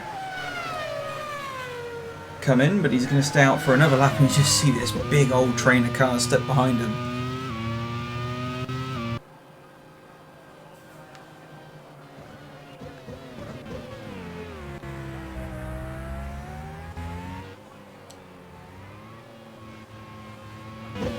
Almost looks like a formation lap behind Ragunathan. That's how close everyone is.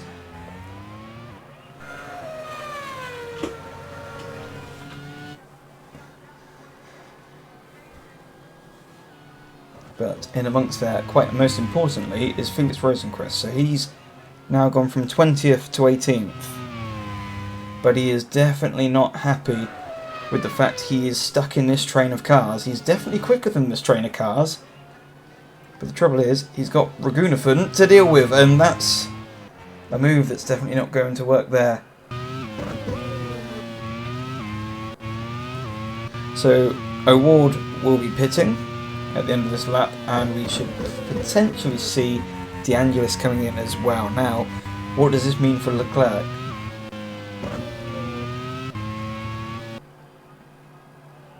So here is O'Ward in the background. That is trying to get past Marcello, actually. So that's actually a little bit further back. I think that's Fuoco we can see just up ahead.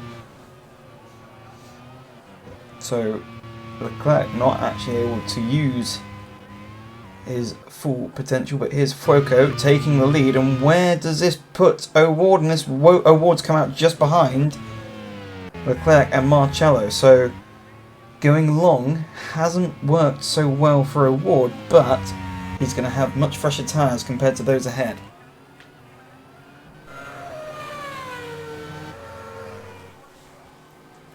So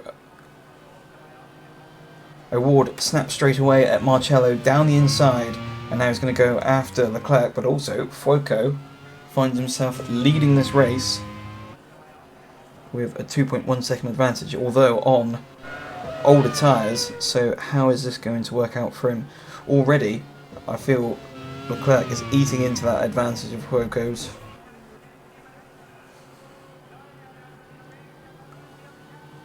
And there is De Angelis as well, who looks as though he's sizing up Marcello for a move.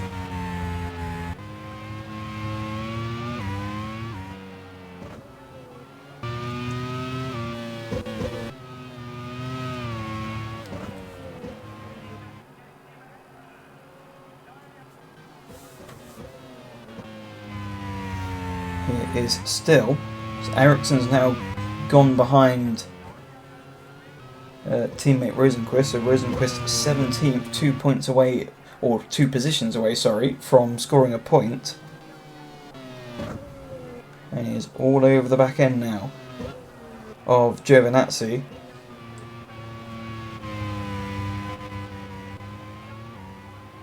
So potential move shaping up now for Rosenquist, and indeed he jinks out but is unable to get the job done. So as we've pretty much been saying so far, the Team Italy car definitely quick in a straight line. Rosenquist unable to do anything about the car, but here is, well, that's Ragunathan having a bit of a lock-up on fresh tyres.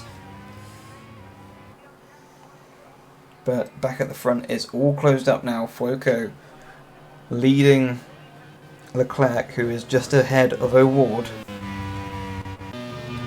And it's all bunched up together now. O'Ward all over the back end of Leclerc, but Leclerc trying to get through on Fuoco, and that looks like a failed attempt on a move. This is allowing De Angelis onto the back end of this group as well, so we've got a four-way scrap. O'Ward goes down the inside of Leclerc. So O'Ward up into second position.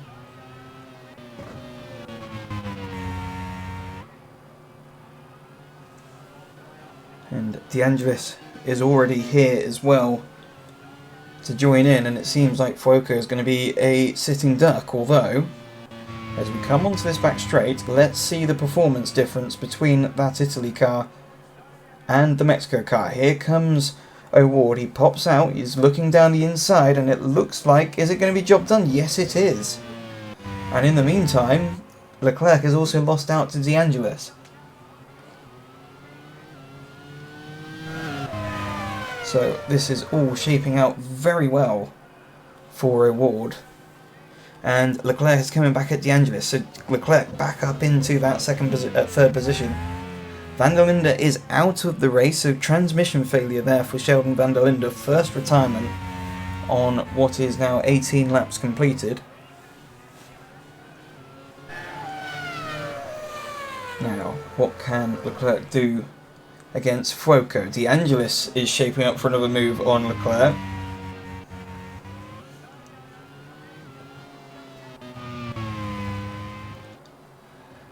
I feel as Ericsson pits, so I think that must be an issue there for the Swedish driver. Leclerc goes for a move that's definitely not on there, but manages to think better of it, so he's not lost too much time there. There's Villa Gomez having a bit of a lock-up there.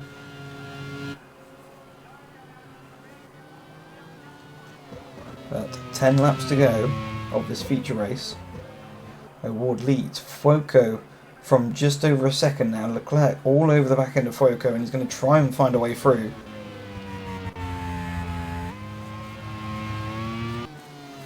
It looks like Fuoco must have made a mistake somewhere, because he's now dropped a second, which has caused the rest of the guys to drop a second to Award now. So, and you can see them pretty much all glued together, all three of them, as they come down the back straight. Leclerc in the Swift Dream of Fuoco, but that Team Italy car is definitely quick, and he's unable to find a way through, or is he? Yes, he's through, is Leclerc. But can he hold on ahead of Fuoco down the start-finish straight? And it seems like he's got the tyre advantage, but has he got the speed advantage down the start-finish straight? Fuoco closes. Is he going to have a look down the inside, or is he not close enough? He's not quite close enough, so that looks like job done there for Leclerc, and De Angelis is not too far away as well.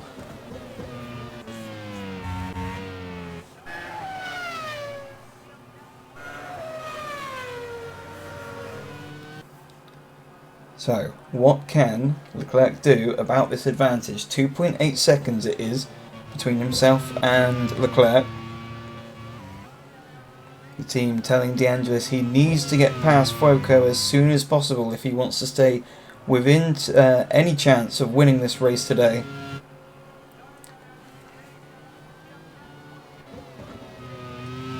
I think if he's going to do it, he's going to line him up down here. He's had a good run down the hill.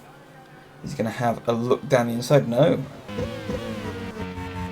The Team Italy car pretty much pulled a car length almost on De Angelis there, but De Angelis is going to have the advantage through the corners, so he's going to stay nice and close there to Fuoco.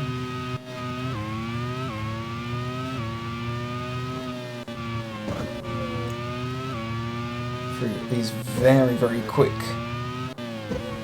corners until they go round this tight, somewhat off camber right hand corner onto the back straight, and it looks like De Angelis is going for a move, but is he close enough? Yes, he is.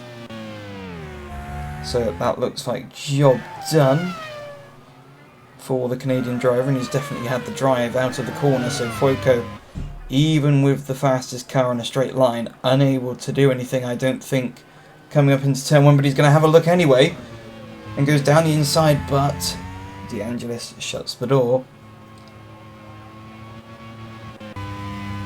And Award really has put a shift on this lap. He's got 3 seconds ahead of Leclerc now, so Leclerc, who looked as though he had the speed advantage over Award in the first part of this race, doesn't seem to be having the same enjoyment in this second part of the race, but it could all come together towards the end with 8 laps left to go.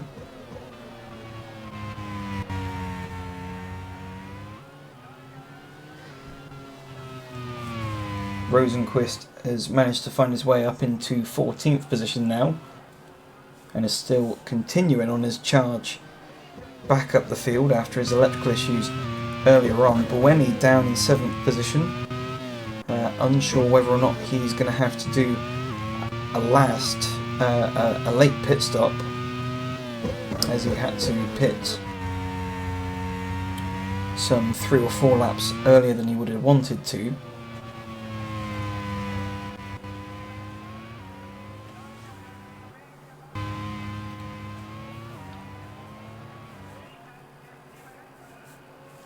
Still Award with a 3.1 second advantage to Leclerc as they come round to complete another lap around the final corner. De Angelis definitely has got some pace in this second stint.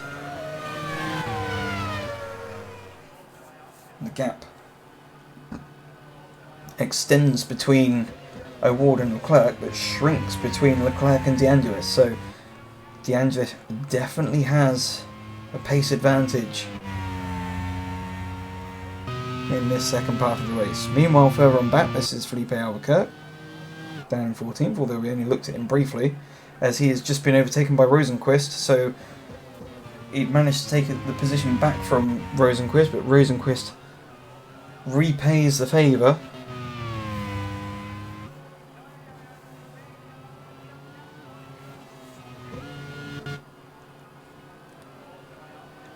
Here we are, De Angelis all over the back end of Leclerc.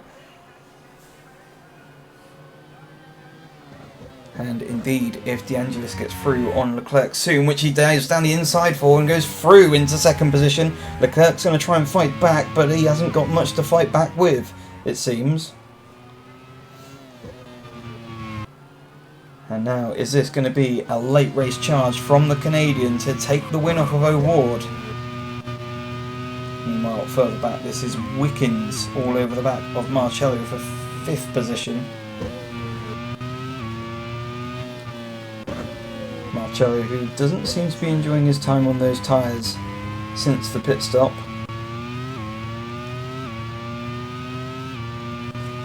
He's well into the slipstream now. So what is the gap going to be across the start-finish strand? It was 4 seconds earlier.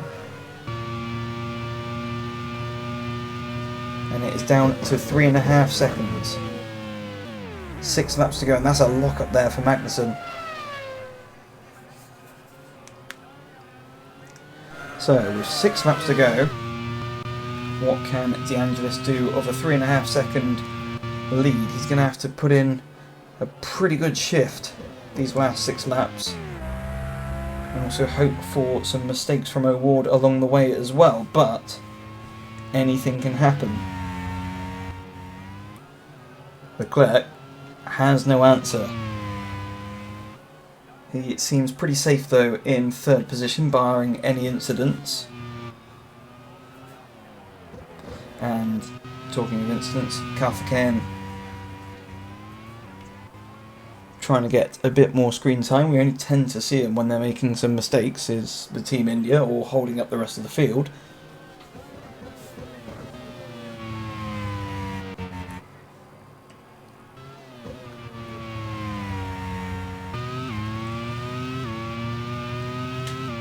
Further on back, this is O'Ward's teammate Villagomez in 12th position, chasing down Magnussen, who's seemingly struggling with those tyres. A few lockups starting to appear from the Danish driver ahead in his pursuit for Jamie Whincup and 10th position. The gap is now down to 2.9 seconds between O'Ward and De Angelis, so he's taken 6 attempts out of him so far this lap. What's going to be officially across the line? It's 2.7 seconds, so it is definitely on, this battle for the lead. And Buemi moves his way up into 6th position, which is pretty good considering how old his tyres is. And he's got Wickens just up ahead. But it's a story of what could have been for the Swiss driver, who definitely shows, and is still showing, he has or had the pace to win this race, but electrical gremlins going against him today. Now here is Raghunathan being passed now by Ericsson, and proceeds to go off track as well. So, like I said, we only tend to see the Indian cars when they're going off track.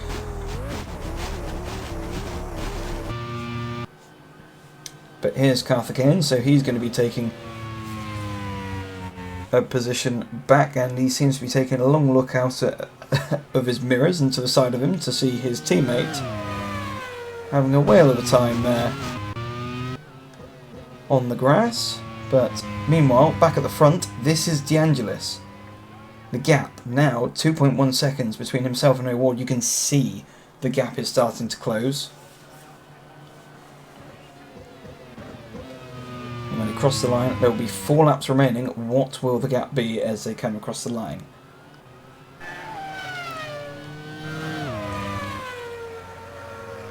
It's pretty much 2 seconds exactly. And once he gets within a second, he'll begin to get a little bit of a slipstream, but he will start to get a little bit of turbulent air from the car in front. So, what can De Angelis do?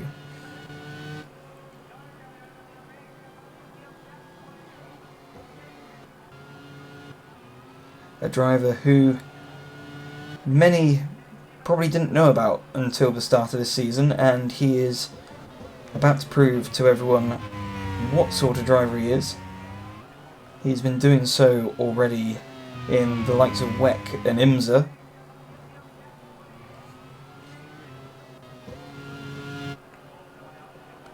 Driving for the Aston Martin team, but here is his teammate who's coming under pressure now from Buemi.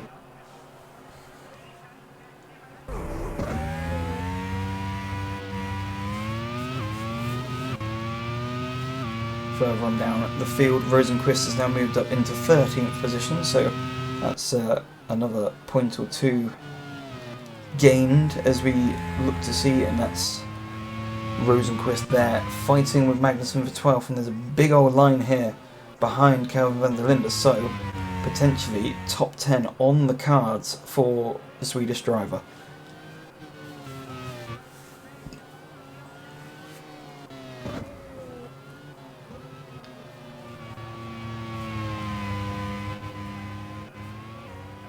So as they all come down in one large train,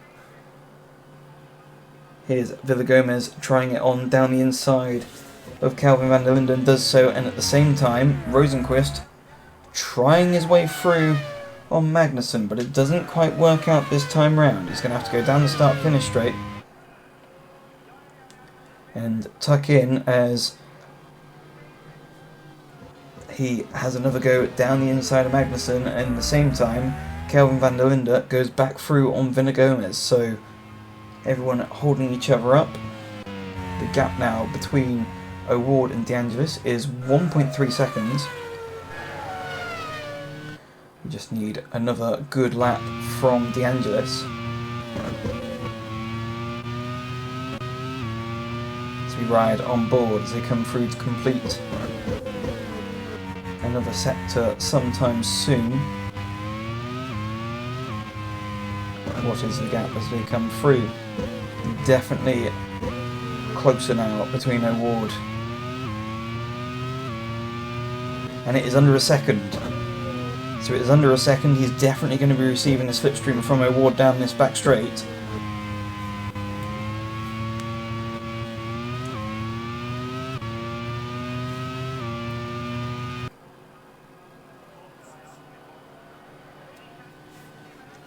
Here we go, round the final corner. What will the gap be as they cross the line? Be 2 laps to go. Definitely looks like O'Ward can get out of that final corner a little bit quicker, I think, from De Angelis. The gap still staying the same. Just under a second now.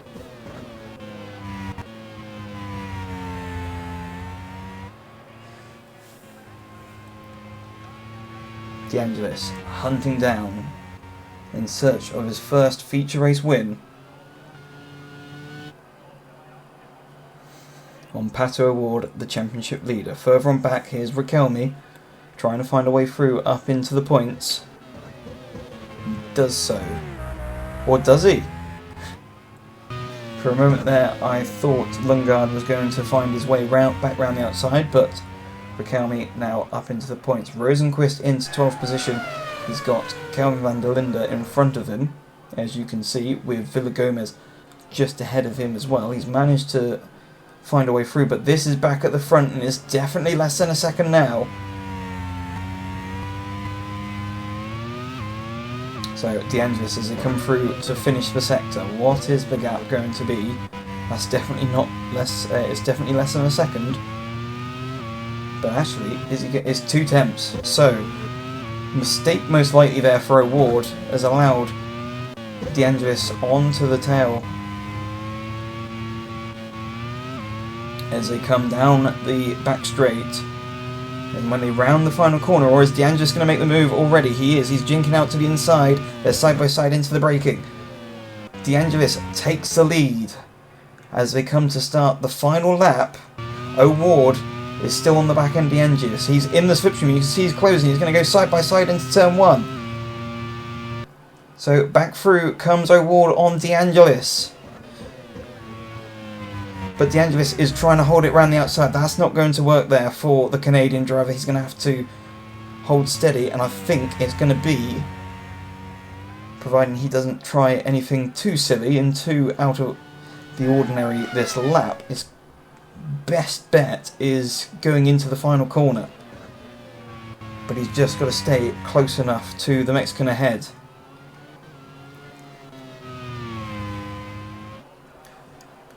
As we round these corners, De Angelis is close. But hopefully for De Angelis, he's not going to try and go for a move here. He is going to try and go for a move here. It's not going to work though, and that's allowed O'Ward to get away. And I can't see, unless O'Ward makes a mistake, this is going to be O'Ward's race here, unless De Angelis can put on this final sector of his life.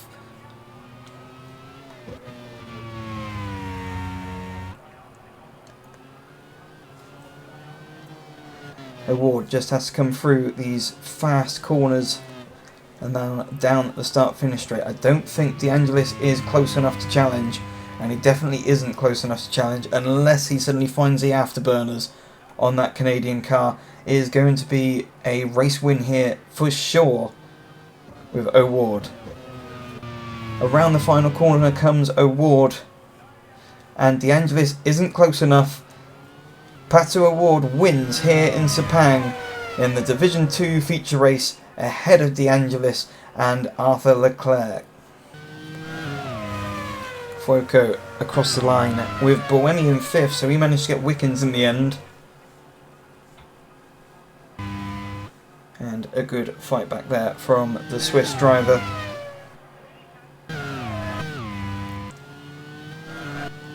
Important comeback there for Rosenqvist as he manages to get 11th, just behind Villagomez, just missing out on the top 10 for the Swedish driver.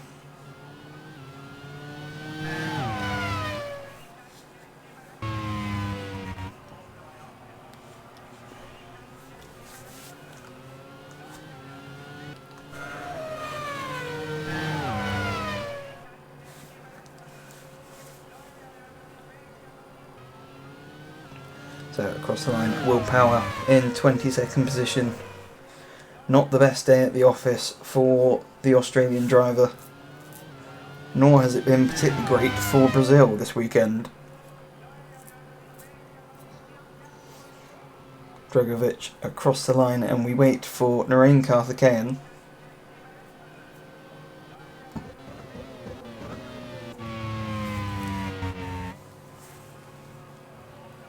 To come across the line, and does so.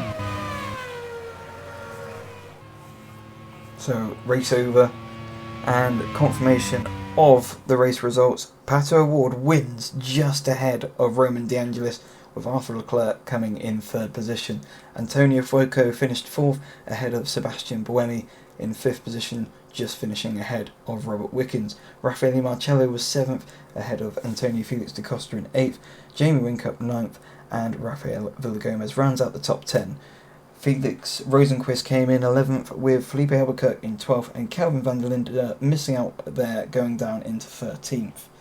Further on down the field, Kevin Magnussen finished 14th with Christian Lundgaard taking the final point there in 15th, Stefan Ricalmi 16th, Rafael Camara 17th, Antonio Giovinazzi 18th, Sergio Fenestraz in 19th, Verone 20th, Ericsson 21st, Will Power down in 22nd with Felipe Dragovic in 23rd, and then you have the 2 Indian cars of Karthikeyan and Raghunathan down in 24th and 25th, and Sheldon van der Linde are sole retirement there in 26th position.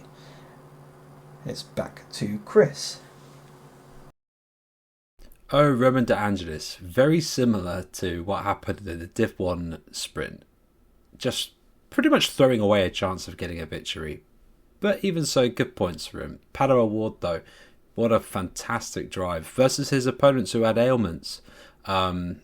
Yeah, got a huge haul of points out of that. Well done to him. And Arthur Leclerc, third place again. Is he making a name for himself like he did after that sprint? We'll see, shall we? We can see what the standings look like now for Division 2. Paddle Award has a rather comfortable lead now. 168 points, 26 clear of both Felix Rosenquist and Sebastian Buemi, both tied on 142. Arthur Leclerc now 124 points, 44 away from Paddle Awards, but stranger things have happened in motorsports than they often do. Kevin Magnussen in 5th, 110 points, Robert Wickens 108, Jamie Whincup 105, Will Power, Scopaggio 103 with Felipe Albuquerque as well, now on 103. Raffaele Marcello with 99 points, a good weekend for him actually. Antonio Felix da Costa at 92, Roman De Angelis now at 83 points, considering he didn't start the first few races. Very, very good efforts. Christian Ungard on 81, Antonio Giovinazzi on 69 points, Felipe Nasser on 68, Stefan Rakelmi on 59, Antonio Fuoco now on 59 as well, Marcus Ericsson on 54, Van der Linde 42, Fenestras 38, Fornaroli 36, Camera 34, Rafael Villagomez 27, Van der Linde 26 for around 19, James Hinchcliffe on 18 points, we have Mahavir Regatta now on 10, Bruno Senna 9, Fakir Regatta 2, and Nureg Kotsakele now has company of having no points with Felipe Djokovic for his first race today, both on 0. And we can see what the nations now looks like. Switzerland do have a rather comfortable lead now in first place. Canada now on 209 points, 32 behind Switzerland. Australia on third, 208. Sweden now have gone down to 196 in fourth place. Mexico 195 with Portugal 195. Denmark 191. Monaco now 183 points in 8th place. Italy 164. Brazil 111. South Africa 68. Argentina 59. And India now on 10. With that action-packed feature race now done, another one now awaits, Division 1, and we can see the grid for that. René Rast on pole, the championship leader, with Sebastian Bourdais alongside him. Alex Palou wanted to make a statement for Spain once again with their successful sprint race win. Naoki Yamamoto in 4th place alongside him. Simon Pagenaud in 5th. Scott Dixon in 6th place. Hopefully he can actually survive a race. Nick Heidfeld for his debut feature race in 7th place. Sandy Stuvik in 8th. Daniel Yogudera in 9th. Ella Lloyd in 10th. Kamui Kobayashi in 11th. Philip Hansel in 12th. Shane Van Gisbergen in 13th. Nick De Vries 14th. Stoffel Van Dorn 15th. Newgarden in 16th. Paul de Resta for Scotland in 17th alongside Elfyn Evans in 18th, with Jack Aitken in 19th, Max Hart in 20th, Carl Larson in 21st, Robin France with the penalty from the sprint race in 22nd, Dries Van Tor in 23rd, James Collard in 24th, Natalie Liwatela Varagor in 25th, and Alex Dunn in 26th. Now for the final race of the day, Ryan, it is back to you. Final race of the day, and it's Division 1 feature with René Rast on pole from Sebastian Bourdais in 2nd. Rast losing out on the championship lead in the sprint race by 1 point to Hansen. Can he regain that championship lead? We'll find out with the lights going out, and it's away with Rast still in the lead going into turn 1. Palou up into 2nd position, and it's a terrible start there from Bourdais, down into 4th position. Yamamoto up into 3rd.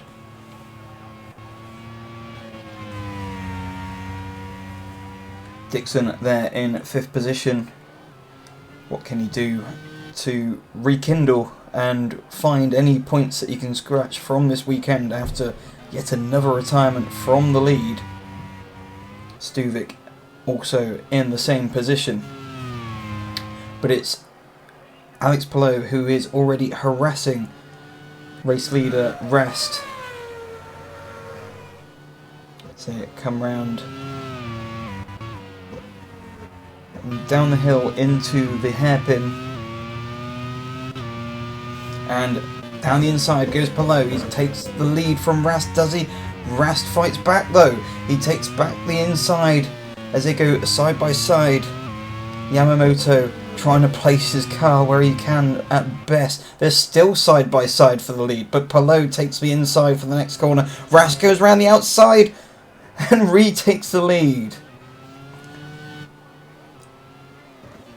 Fantastic stuff from the pair of them, great clean racing, but this has allowed the pack still to stay on the back of them, and Yamamoto's looking fairly excited though, but Pallou's back up the inside of Rast once again down the inside, and that this time looks like job done there for the Spanish driver. But can Rast recover? The team telling Rast to chill a bit there as they feel like Pallou's on a lighter fuel load. In the background, Dixon up the inside of Yamamoto. And there's a big old kerfuffle going on at the back end of the field. That's Robin Friends almost in the back end there of... I didn't quite catch who that was. I think that's Paul DeResta. And a big concertina effect going on into turn 1.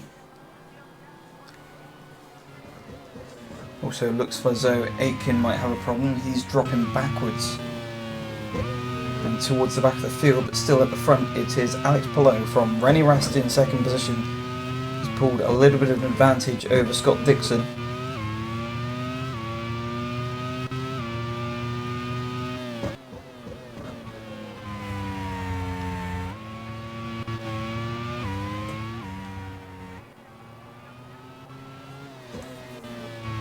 Around they come once again. Rast is going to find himself back into the slipstream, but not quite close enough, as Alex dealing with an electrical issue by the looks of things there, so he's going to have to try and limp his way back to pit lane. Hopefully he's not too far out.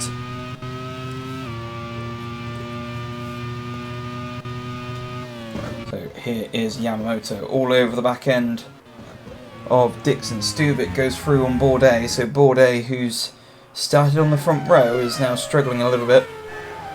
Pagenaud shifting his way ahead of De Vries. But Bourdais trying to move back down the inside of Stuvik. Stuvik still holds on to that 5th position. Meanwhile, Pagenaud and De Vries still battling on. Lock up there. Hansen also lurking in the background in 9th position. What can he do from back there? Obviously, Hansen now leads the championship by 1 singular point from Rennie Rast. Rast having that retirement on the last lap in the sprint race. Both Dunn and Aitken having to pit there, so something going on between them two. But here it is at the front, and it looks to be Dixon on the back end of Rast now, so Rast potentially running a heavier fuel load in comparison to the cars around him, although Dixon did have the obvious race pace along with Stuvik in the early parts of the sprint race until both sadly retired.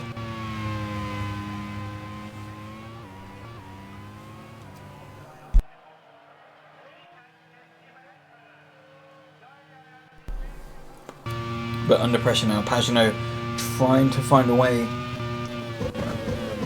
through on De Vries. Yamamoto and Stuvik still trying to shape up Dixon, as Dixon isn't quite close enough, although has closed a bit now on Rast and goes through on Rast into turn 1. Actually goes through on Rast before turn 1.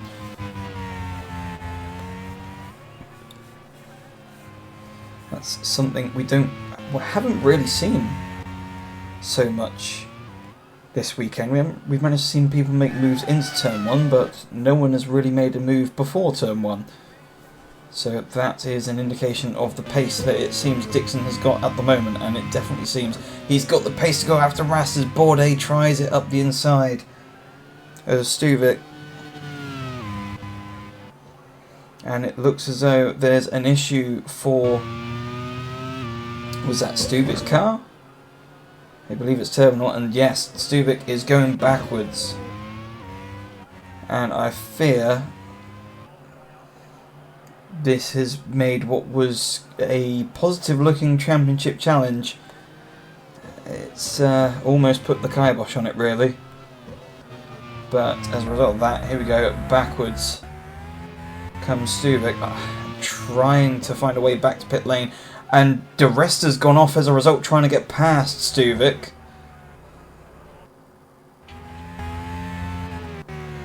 Now I don't really know if there's much. Yeah, it just looked as though the rest tried to go around the outside of Stuvik, got on the dirty stuff, and off he went.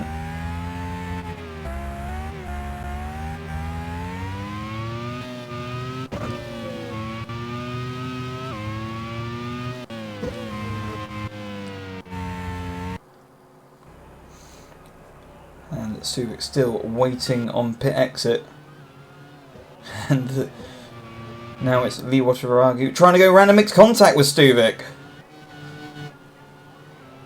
So contact there with Stuvik. Van Thor tries to go around Stuvik and has gone off. My word. So here we go. Lee Wataragu goes round, makes contact with Stuvik, forces Stuvik out wide, and Van Thor just had a lot more closing speed, and very much similar situation as Paul di Resta finds himself out on the marbles and off onto the gravel.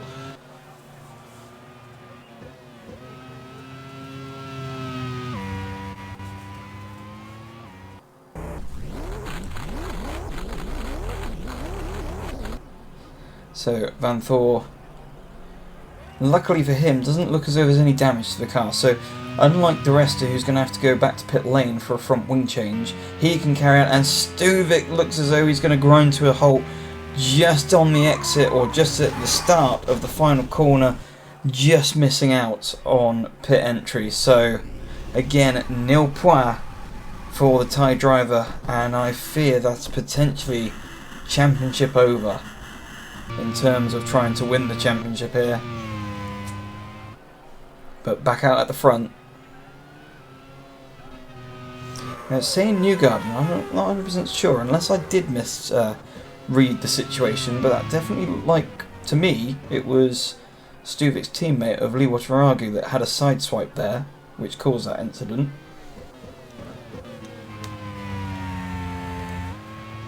But nevertheless, Palou leads by 1.5 seconds, and that's Newgarden ever so close to Lee Wataragu there. And has James Collado for company now, who's going to look as though he's going to send it down the inside. Here's Rene Rast now down to 3rd position.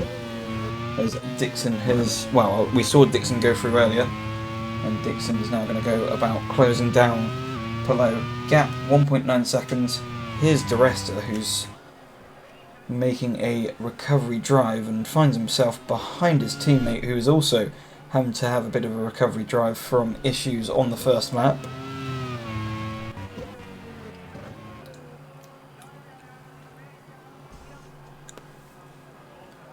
Here's Rast under pressure now from Yamamoto, and Yamamoto, who all season has pretty much just gone about his business. Here's Heidfeld coming up through into 10th position ahead of Ella Lloyd. Heidfeld, who was having quite a good debut until the car gave up on him.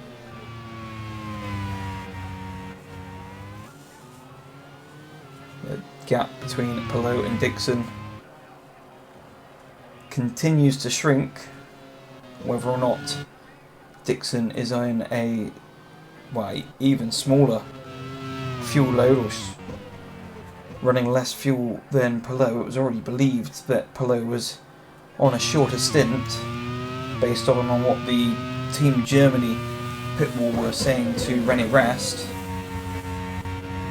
It was just about holding on as Newgarden goes for the same move again, and once again does not work. It seems not many drivers have figured out this weekend that the move there just never works, and it is never on.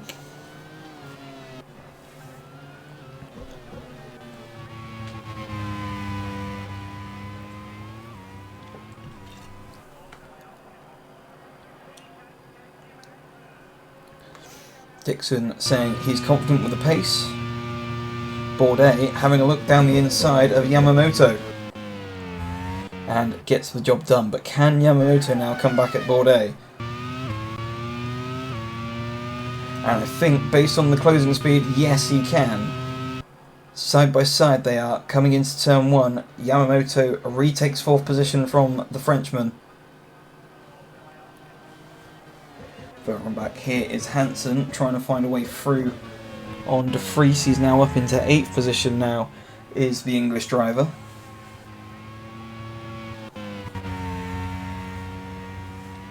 Lloyd has managed to get back up into 10th position, obviously with Heifler actually dropping back a little, down into 12th.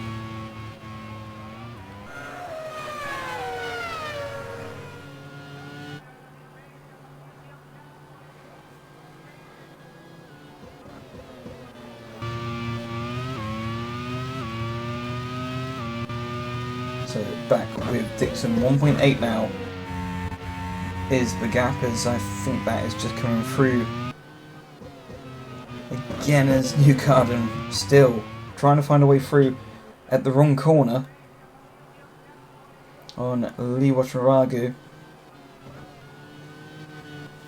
Further on back, here's Yamamoto, who, as a result of himself and Bourdais squabbling for position, has lost touch a bit with Rast. Bourdais draws alongside Yamamoto, thinks better of it. Now, is Bourdais going to try and get a good drive after this final corner? And in doing so, take that 4th position off of Yamamoto. Yamamoto managing to pull a car length, but it seems as though Bourdais has definitely got the slipstream into turn 1. Comes side by side, draws alongside Yamamoto, and that looks as though that is job done there for the Frenchman.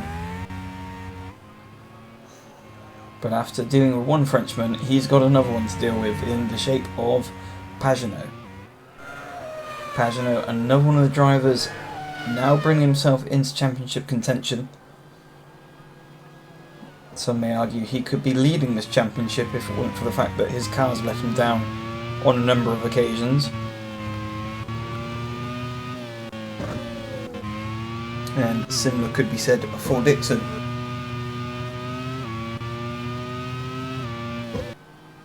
But here is Pagenaud having a little bit of a fade there, just letting Yamamoto know he's there. Further on, this is Van Dorn up into 10th position, has taken that position, 10th position away from Lloyd. Further on up, here's Van Gisbergen down the inside of Hansen. So Hansen now demoted to 9th position. He's not going to be happy with that.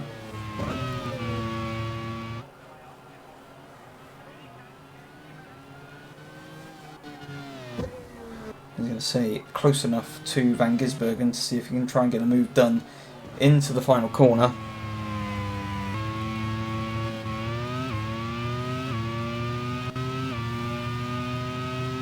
And here we go. Down the inside comes Hansen on Van Gisbergen.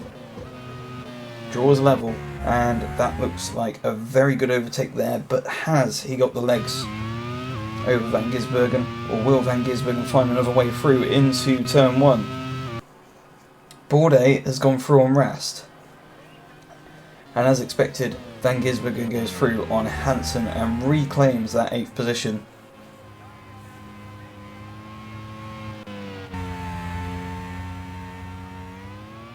Pagenaud has gone through on Yamamoto as well, so he's going to go about chasing down Rast, and Bourdais will be going on to try and fight for this race win.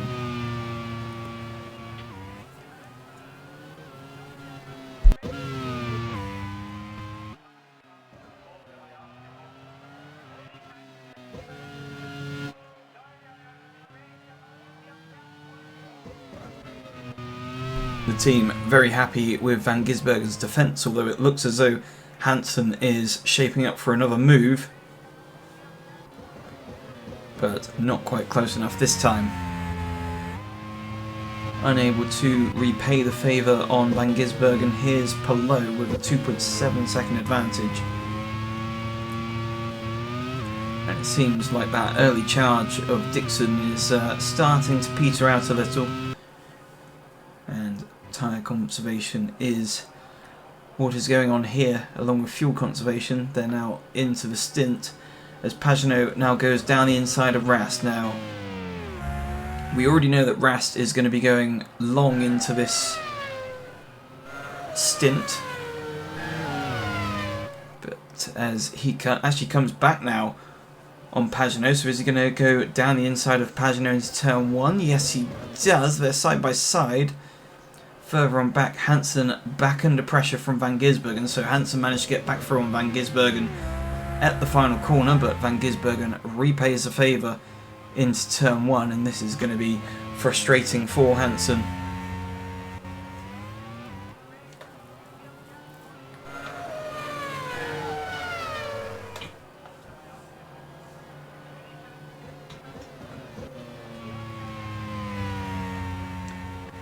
Hansen, who pretty much, if he doesn't find a way through on Van Gisbergen, is going to find Van Dorn all over the back of him, and he already does so.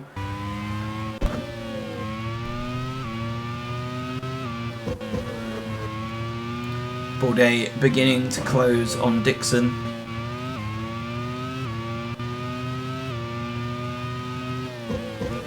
But at the end of this lap, we'll expect to see the first drivers coming in.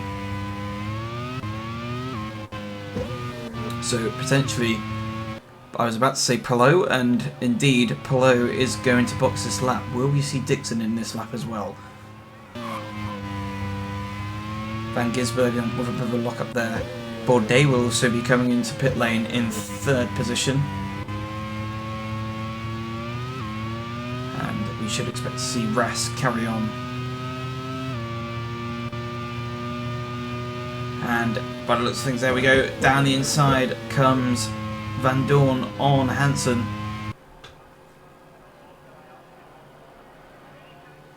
Dixon doesn't decide to pit, and Bourdais is under pressure now from Yamamoto. In fact, that's Pagenaud trying to find a way through, and does so.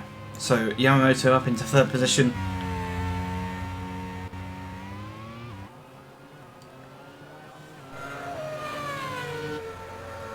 Plenty of other drivers also pitting on the first opportunity.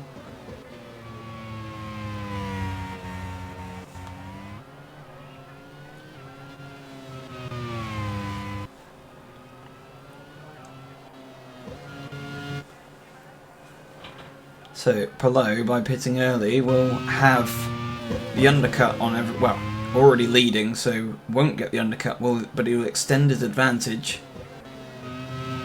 However, those who do decide to go longer in this opening stint will be paid back in dividends in the second stint with better tyres to fight with, as that looks to be Ella Lloyd going down the inside on Van Dorn for 7th position. Ella seems to be enjoying her time here in Sepang, has really gelled well with the circuit.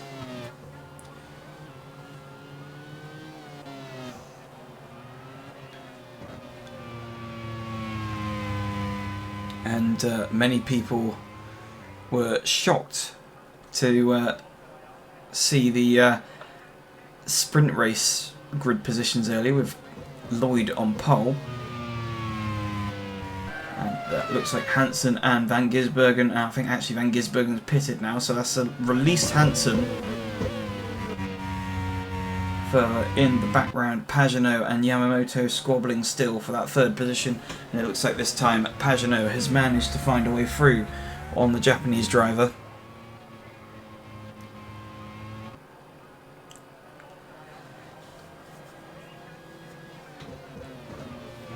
So it looks like the team targeting lap 16, the last lap of the pit window. So we'll have nice fresh tyres to go to the end on a lighter fuel load.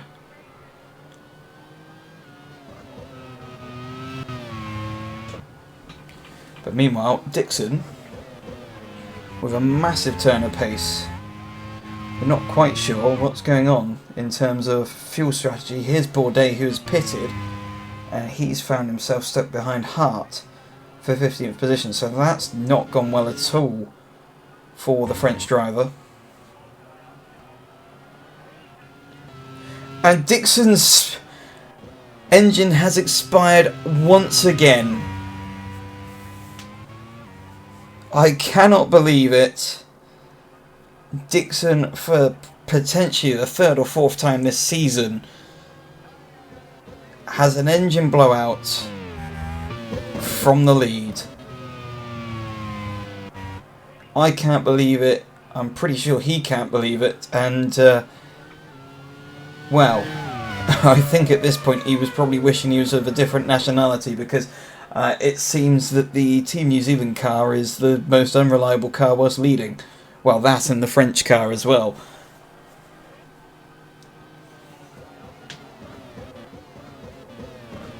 So that gives the lead to Rest. Here's Danny Juncadella. Lloyd has entered pit lane. Dixon has somehow managed to come into pit lane. So I'm assuming... What on earth?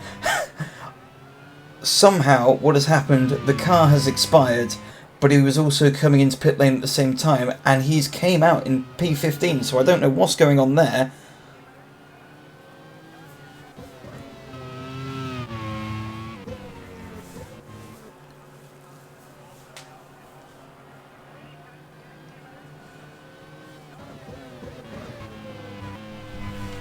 I mean, I kind of need to see it to believe it, really, to see if Dixon really is still in 15th position with a car that is no longer on fire. And indeed, somehow, that has got to be the quickest engine change in history. Comes in with a car on fire and they do an engine change in the space of about 8 seconds. Oh, and a new tank of fuel and fresh tyres as well.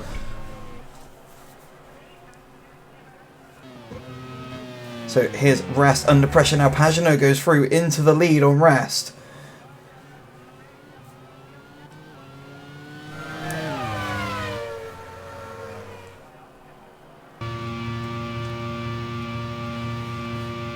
But here comes Rast up the inside, surely. And that's Lloyd with a big lock up there. Manages to hang on though.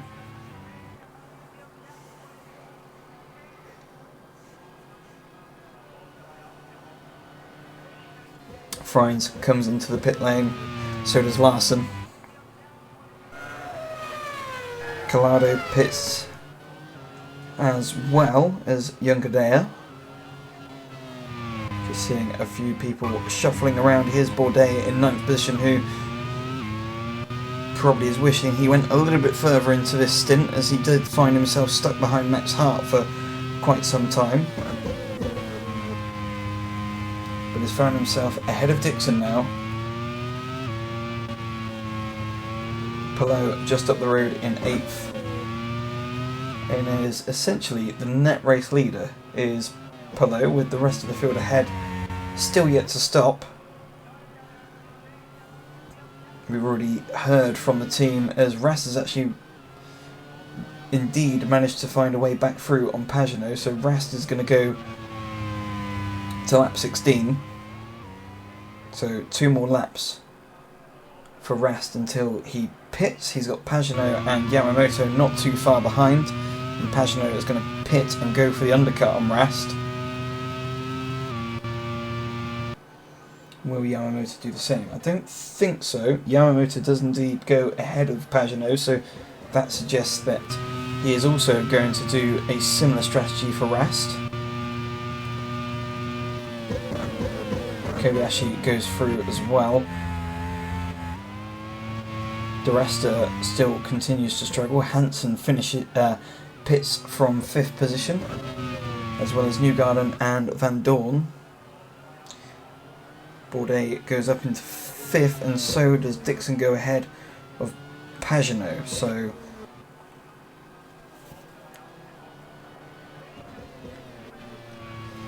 it's all going to be very interesting how it all shapes out. As it stands, Palou still on course to lead this race.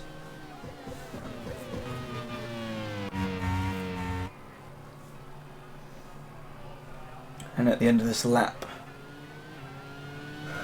actually it'll be at the end of the next lap, sorry, I expect to see Rast and potentially Yamamoto, unless he pits at the end of this lap. Here's Lee Watanabe being passed there by Joseph Newgarden. Van Gisbergen there in 11th position, ahead of Lloyd and behind Nick Heidfeld, who's into 10th position now. But here's Max Hart just further up the road in 8th position, who is yet to stop. So here's Kobayashi in a very lonely 3rd place at the moment.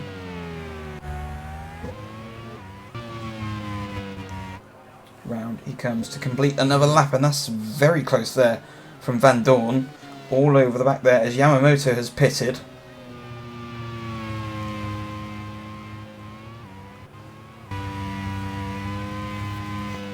Now, is this strategy going to work for Rast?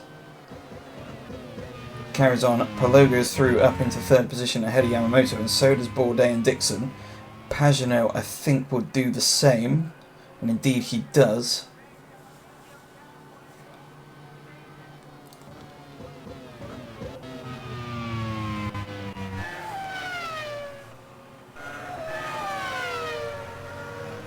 I think Rast, if he's not quite lucky enough, may find himself, and that's Yamamoto off! So Yamamoto comes out of pit lane ahead of 2 cars squabbling for position. Oh, and he just pulls out in front of what looks to be, I think that's Van Gisbergen, and then just proceeds to lose the car all by himself. So that looks to me, obviously cold tyres, no grip, and that's podium chances for Yamamoto well and truly out the window there. He's managed to rejoin safely, but down in 20th position. This is going to be a hard charge to try and score points. On board with René Rast, our current race leader, and he's going to be coming into pit lane at the end of this lap, as we will see him round the final corner and dive down the pit lane, as we see now. Kobayashi carries on, so no, he doesn't. I was just confused by myself. So Kobayashi into pit lane as well, and that allows Palou to most certainly take the lead now. But where does Rast filter out in comparison to Palou, Bourdais and Dixon?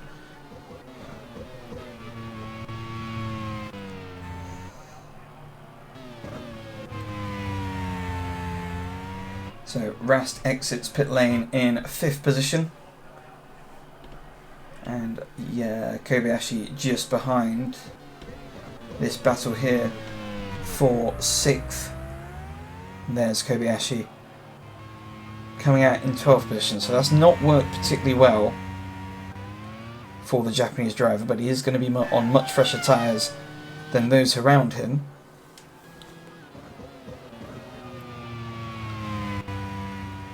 Rast definitely has the tyre delta, although what they haven't really said to him is the fact that there's 3 other cars ahead of him to overtake before he gets to Palou. And that's smoke coming out the car!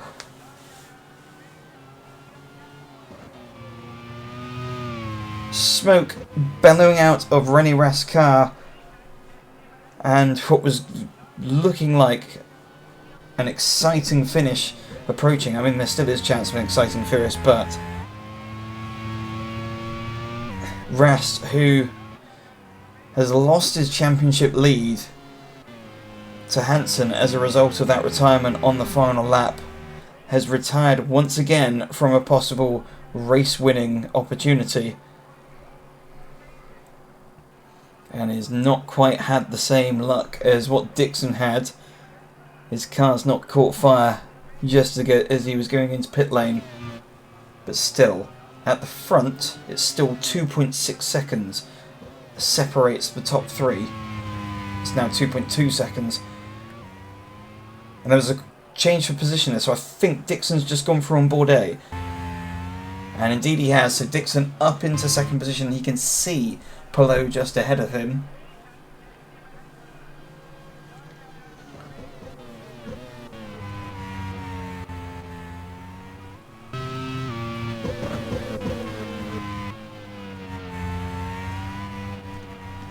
But if Hansen is unable to really make much effort from where he is now, this will open the door really for Palou, Dixon and Bourdais and Pagenaud in this championship.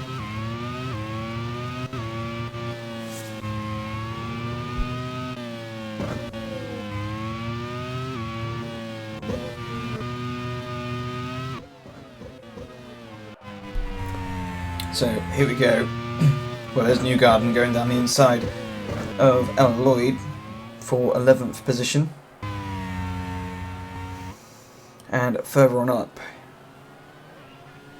Dixon through on Bourdais, and Bourdais now under pressure from his teammate Pagenaud.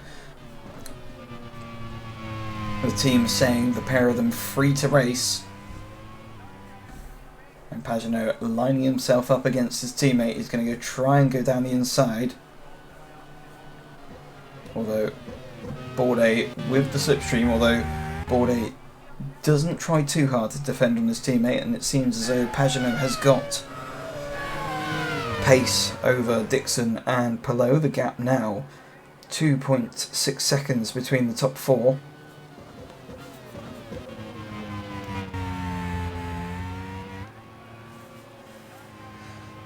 And it is taking that early pit stop for Palou, going to come back and bite him. Further down the back of the field, that's the battle for 7th position between De Vries and Heidfeld. Hansen has managed to make his way up into 6th position, but has got some 3 or 4 seconds to catch Van Dorn.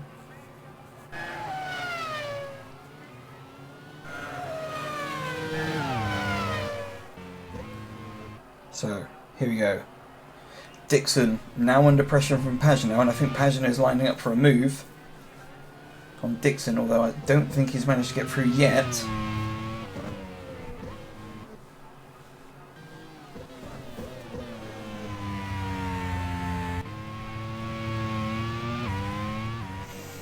But driver here with definite pace,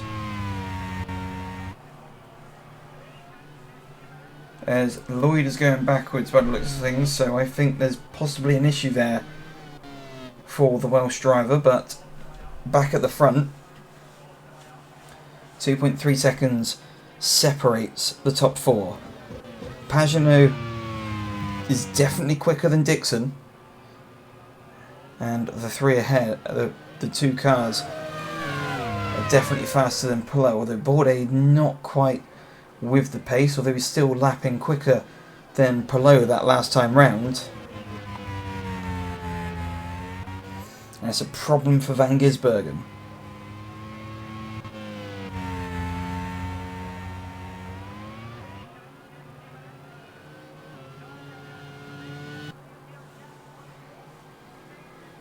So Dixon holding on to that second position while still closing on to Palou.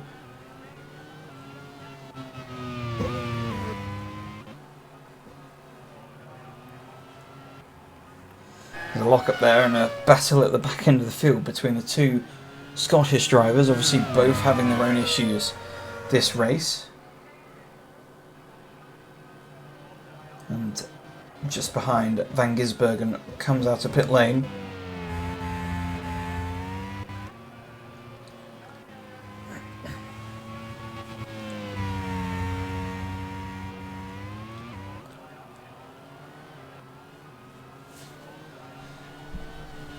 Palou, and I think Dixon is losing to Palou now. He's too caught up with trying to defend from Pagenaud now that this is allowing Palou to pull away. And Pagenaud well into the slipstream now of Dixon, but it seems as though that Team New Zealand car has got the legs down the straight and Pagenaud is unable to really do anything in the slipstream there. You can see there, out of the corner, 2-3 car lengths pulled on Pagenaud, and Dixon's now managed to close a couple of attempts back on Palou. But then once we get into the corners, Pagenaud is able to close back on Dixon.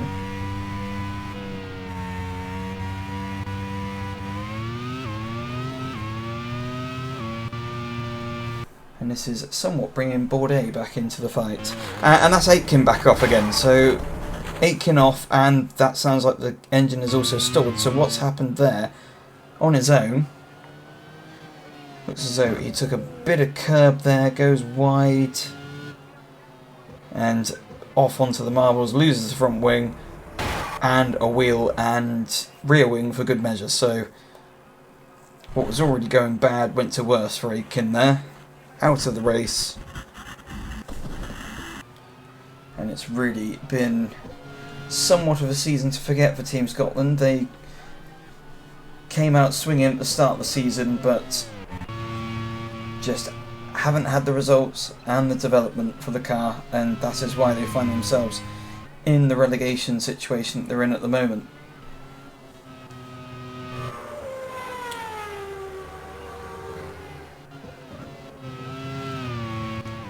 England are okay at the moment, but it's Ireland, Scotland and Wales are the other nations that are struggling within the UK, so a bit of one-upmanship potentially in that situation.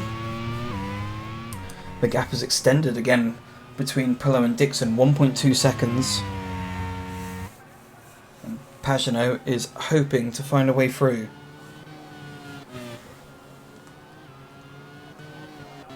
Here's Lloyd sizing up Heidfeld, and the team believe top 10 definitely on the cards here. The gap again down those back straights closed back up to under a second between Pillow and Dixon, and as a result of that, Pagenaud is unable to find a way through.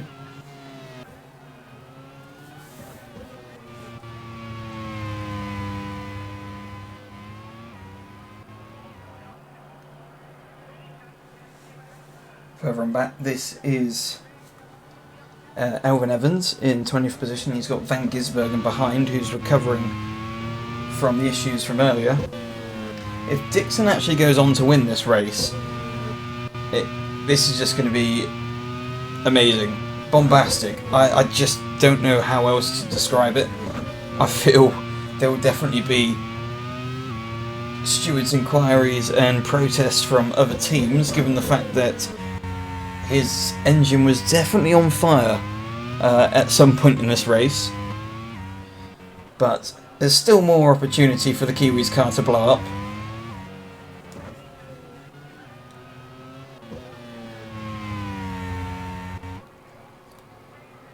And once again, in that middle sector, Pillow extends by 3/10 to Dixon, and Pagenaud closes up to Dixon.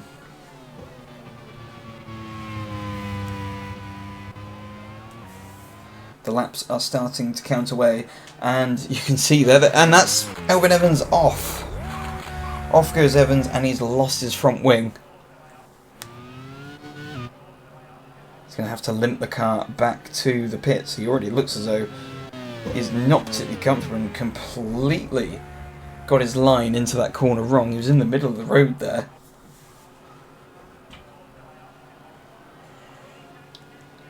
So he's going to have to limp the car back and pit for a new front wing. Now, in terms of the front runners,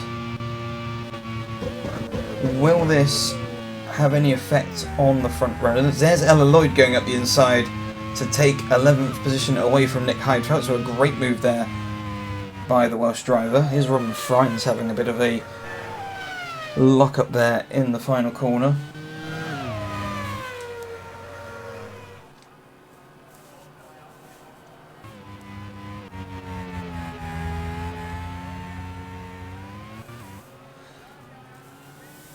So,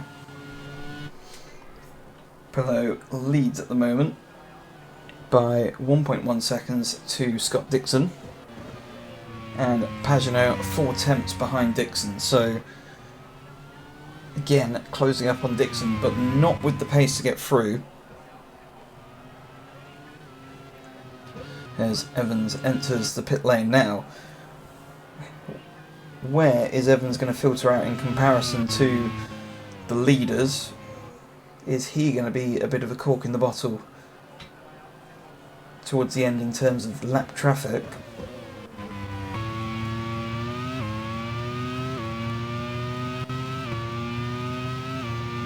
I feel he'll be out way ahead of these guys, obviously with some fresh tyres, as well as Bourdais definitely thought about having a look down the inside of Pagenaud. He feels he's got the pace over Pagenaud,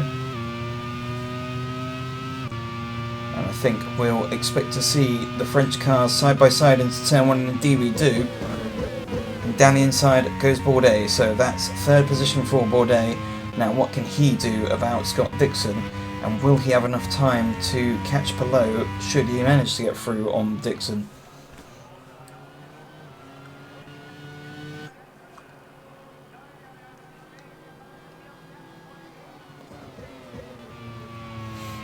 In the background you have Stoffel van Dorn, who has been consistently lapping faster than these guys ahead. It's a shame that he has found himself in a few battles that he didn't want to find himself in earlier on in the race, because it definitely has the pace against these guys ahead.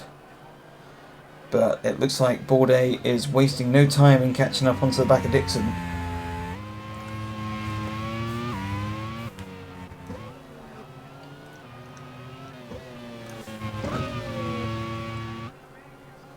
Oh, and what's happened there for Bourdais? An issue there for Bourdais.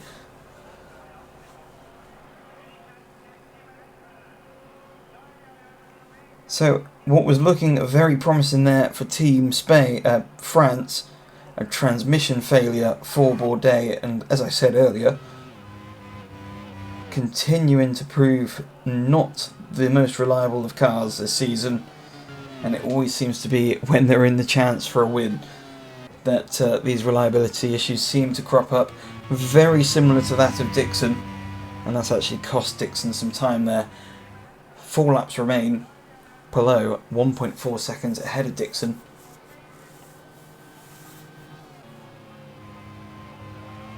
And for a moment there I thought that was Palou slowing, but maybe running a little bit wider than he perhaps wanted to.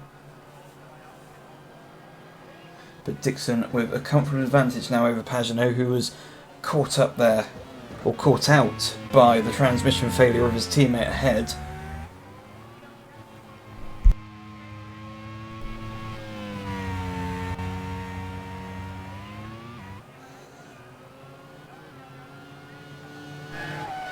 Here's Heidfeld in 10th position.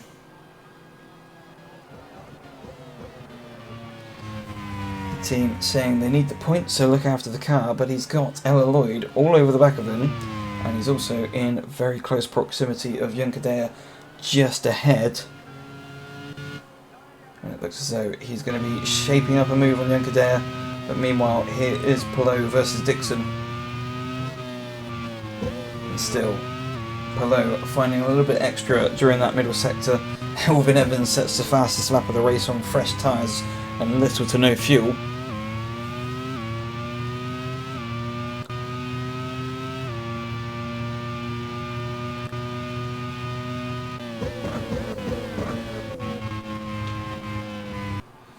Around the final corner they come once again. The gap across the line, 1.3 seconds, so it's pretty much been the same all race. Dixon with that absolute rapid New Zealand car makes up 3/10, as that is Ella Lloyd going up in 10th position ahead of Nick Heidfeld.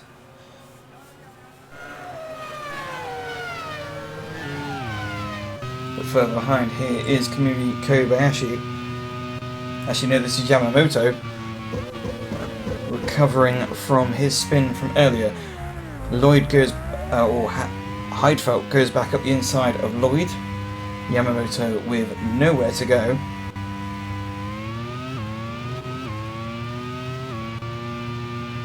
So he's forced to sit behind these two once again.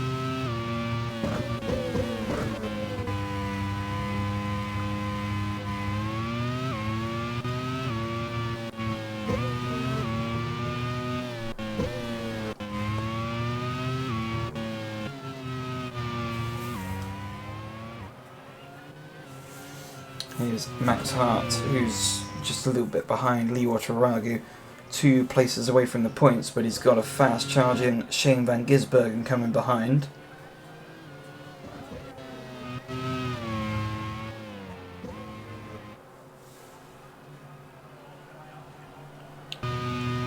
Back at the front, and it is Dixon again losing 3 tenths in that middle sector, and we probably expect to see 3 tenths gained back in this middle sector. Not quite this time around, as Newgarden goes down the inside of Kamui Kobayashi for 6th position. But it looks as though Kobayashi is going to fight back into turn 1. He's definitely close enough to do so. Here's Pagenaud, and here is Kobayashi as right on cue, down the inside of Newgarden, and reclaims 6th position from the American.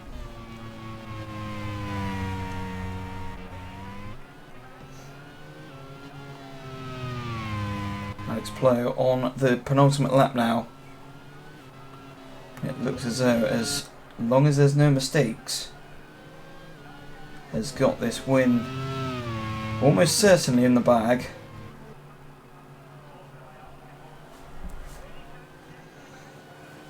Pagenaud continuing to close on Dixon, but it's going to be a similar story as before. He has the pace around the corners as Van Gisbergen sends it down the inside of Hart.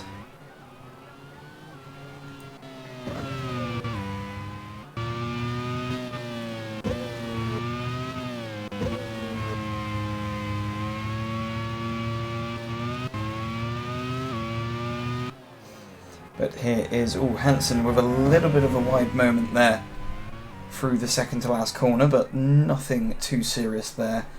Hansen is in 5th position and looks as though he's quite possibly going to extend his championship advantage, but I will wait till we get the confirmation later. Further on back, here is Nick de Vries with a couple of car lengths ahead with Danny Junkadea, but Junkadea under pressure from Heidfeld, who is also under pressure from Ella Lloyd, and Ella Lloyd having a brilliant weekend so far. But here's Junkadea coming back down the inside of Nick Heidfeld, and hopefully does indeed get the job done, and Lloyd looking as though she was going to try and find a way through. We've also got a recovering Yamamoto just behind these guys.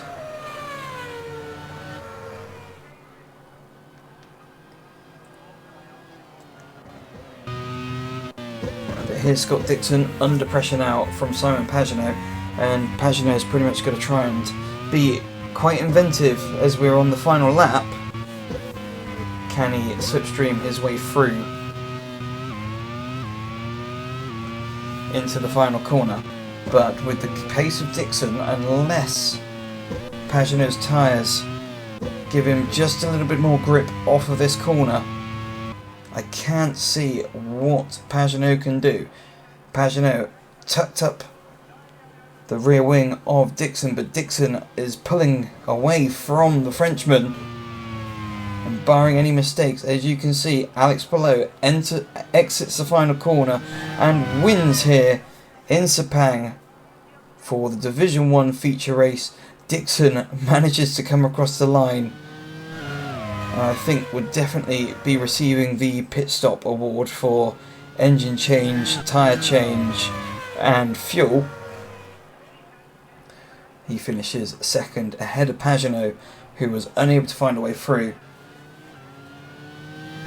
Van Dorn did manage to close a little bit more, but not enough.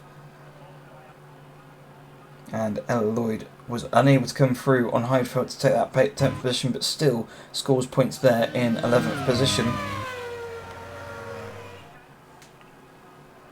As the rest of the field comes through. Just waiting on Alex Dunn to be the last car across the line.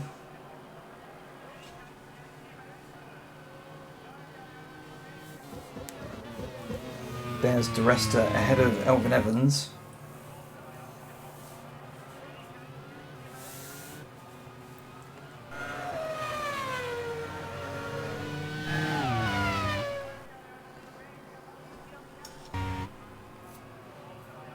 here is Alex Dunn across the line and the final driver across the line. And so with that, we will go to the confirmation that Alex Palou is your race winner, with Scott Dixon in second position and Simon Pagenaud finishing third. Stoffel van Dorn, with a good strategy, manages to finish fourth ahead of Philip Hansen in fifth, Kamui Kobayashi in sixth, Nick de Vries in seventh, Juncker 8th, Heidfeld 9th, Ella Lloyd finishes 10th in the end ahead of Yamamoto, Larson in 12th and Collado in 13th. Moving further on down the order, we have Robin Freins in 14th, Lee Wataragu in 15th, Shane Van Gersberg in 16th and Max Hart 17th. Joseph Newgarden, with the penalty that was dished out, was 18th, with Nick de Vries, Dries van Thor 19th, Paul de Resta 20th, Elvin Evans 21st, and Alex Dunn, the final car across the line. And retirements came from Sebastian Bourdais, Jack Aitken, René Rast, who has now relinquished his lead again to Hansen and Sandy Stuvik out in 26. So another dramatic day for the championship, and it's back over to Chris. There are definitely some magicians over at New Zealand for a very incredible engine change for Scott Dixon, but nevertheless, what a great drive from him. If that didn't happen to him, he could have actually won the race, but I'm not taking that away from Alex Palou. What a fantastic drive for Spain. Once again, what a statement, much needed. And Van Dorn, 15th to 4th. Pretty good. Lots of key people got key points there, apart from René Rast. But we can now see how this all shakes out with the standings, shall we? Alex Palou now takes the lead, 2 ahead of Philip Hansen on 140 points.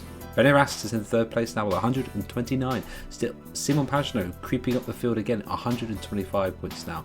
Naoki Yamamoto is now in fifth with 122. Scott Dixon with a miraculous race there, 115 points now, ahead of Shane Van Gisbergen on 113. Nick de Vries on 105 points, Sandy Stuvik on 101. Very unfortunate weekend for him.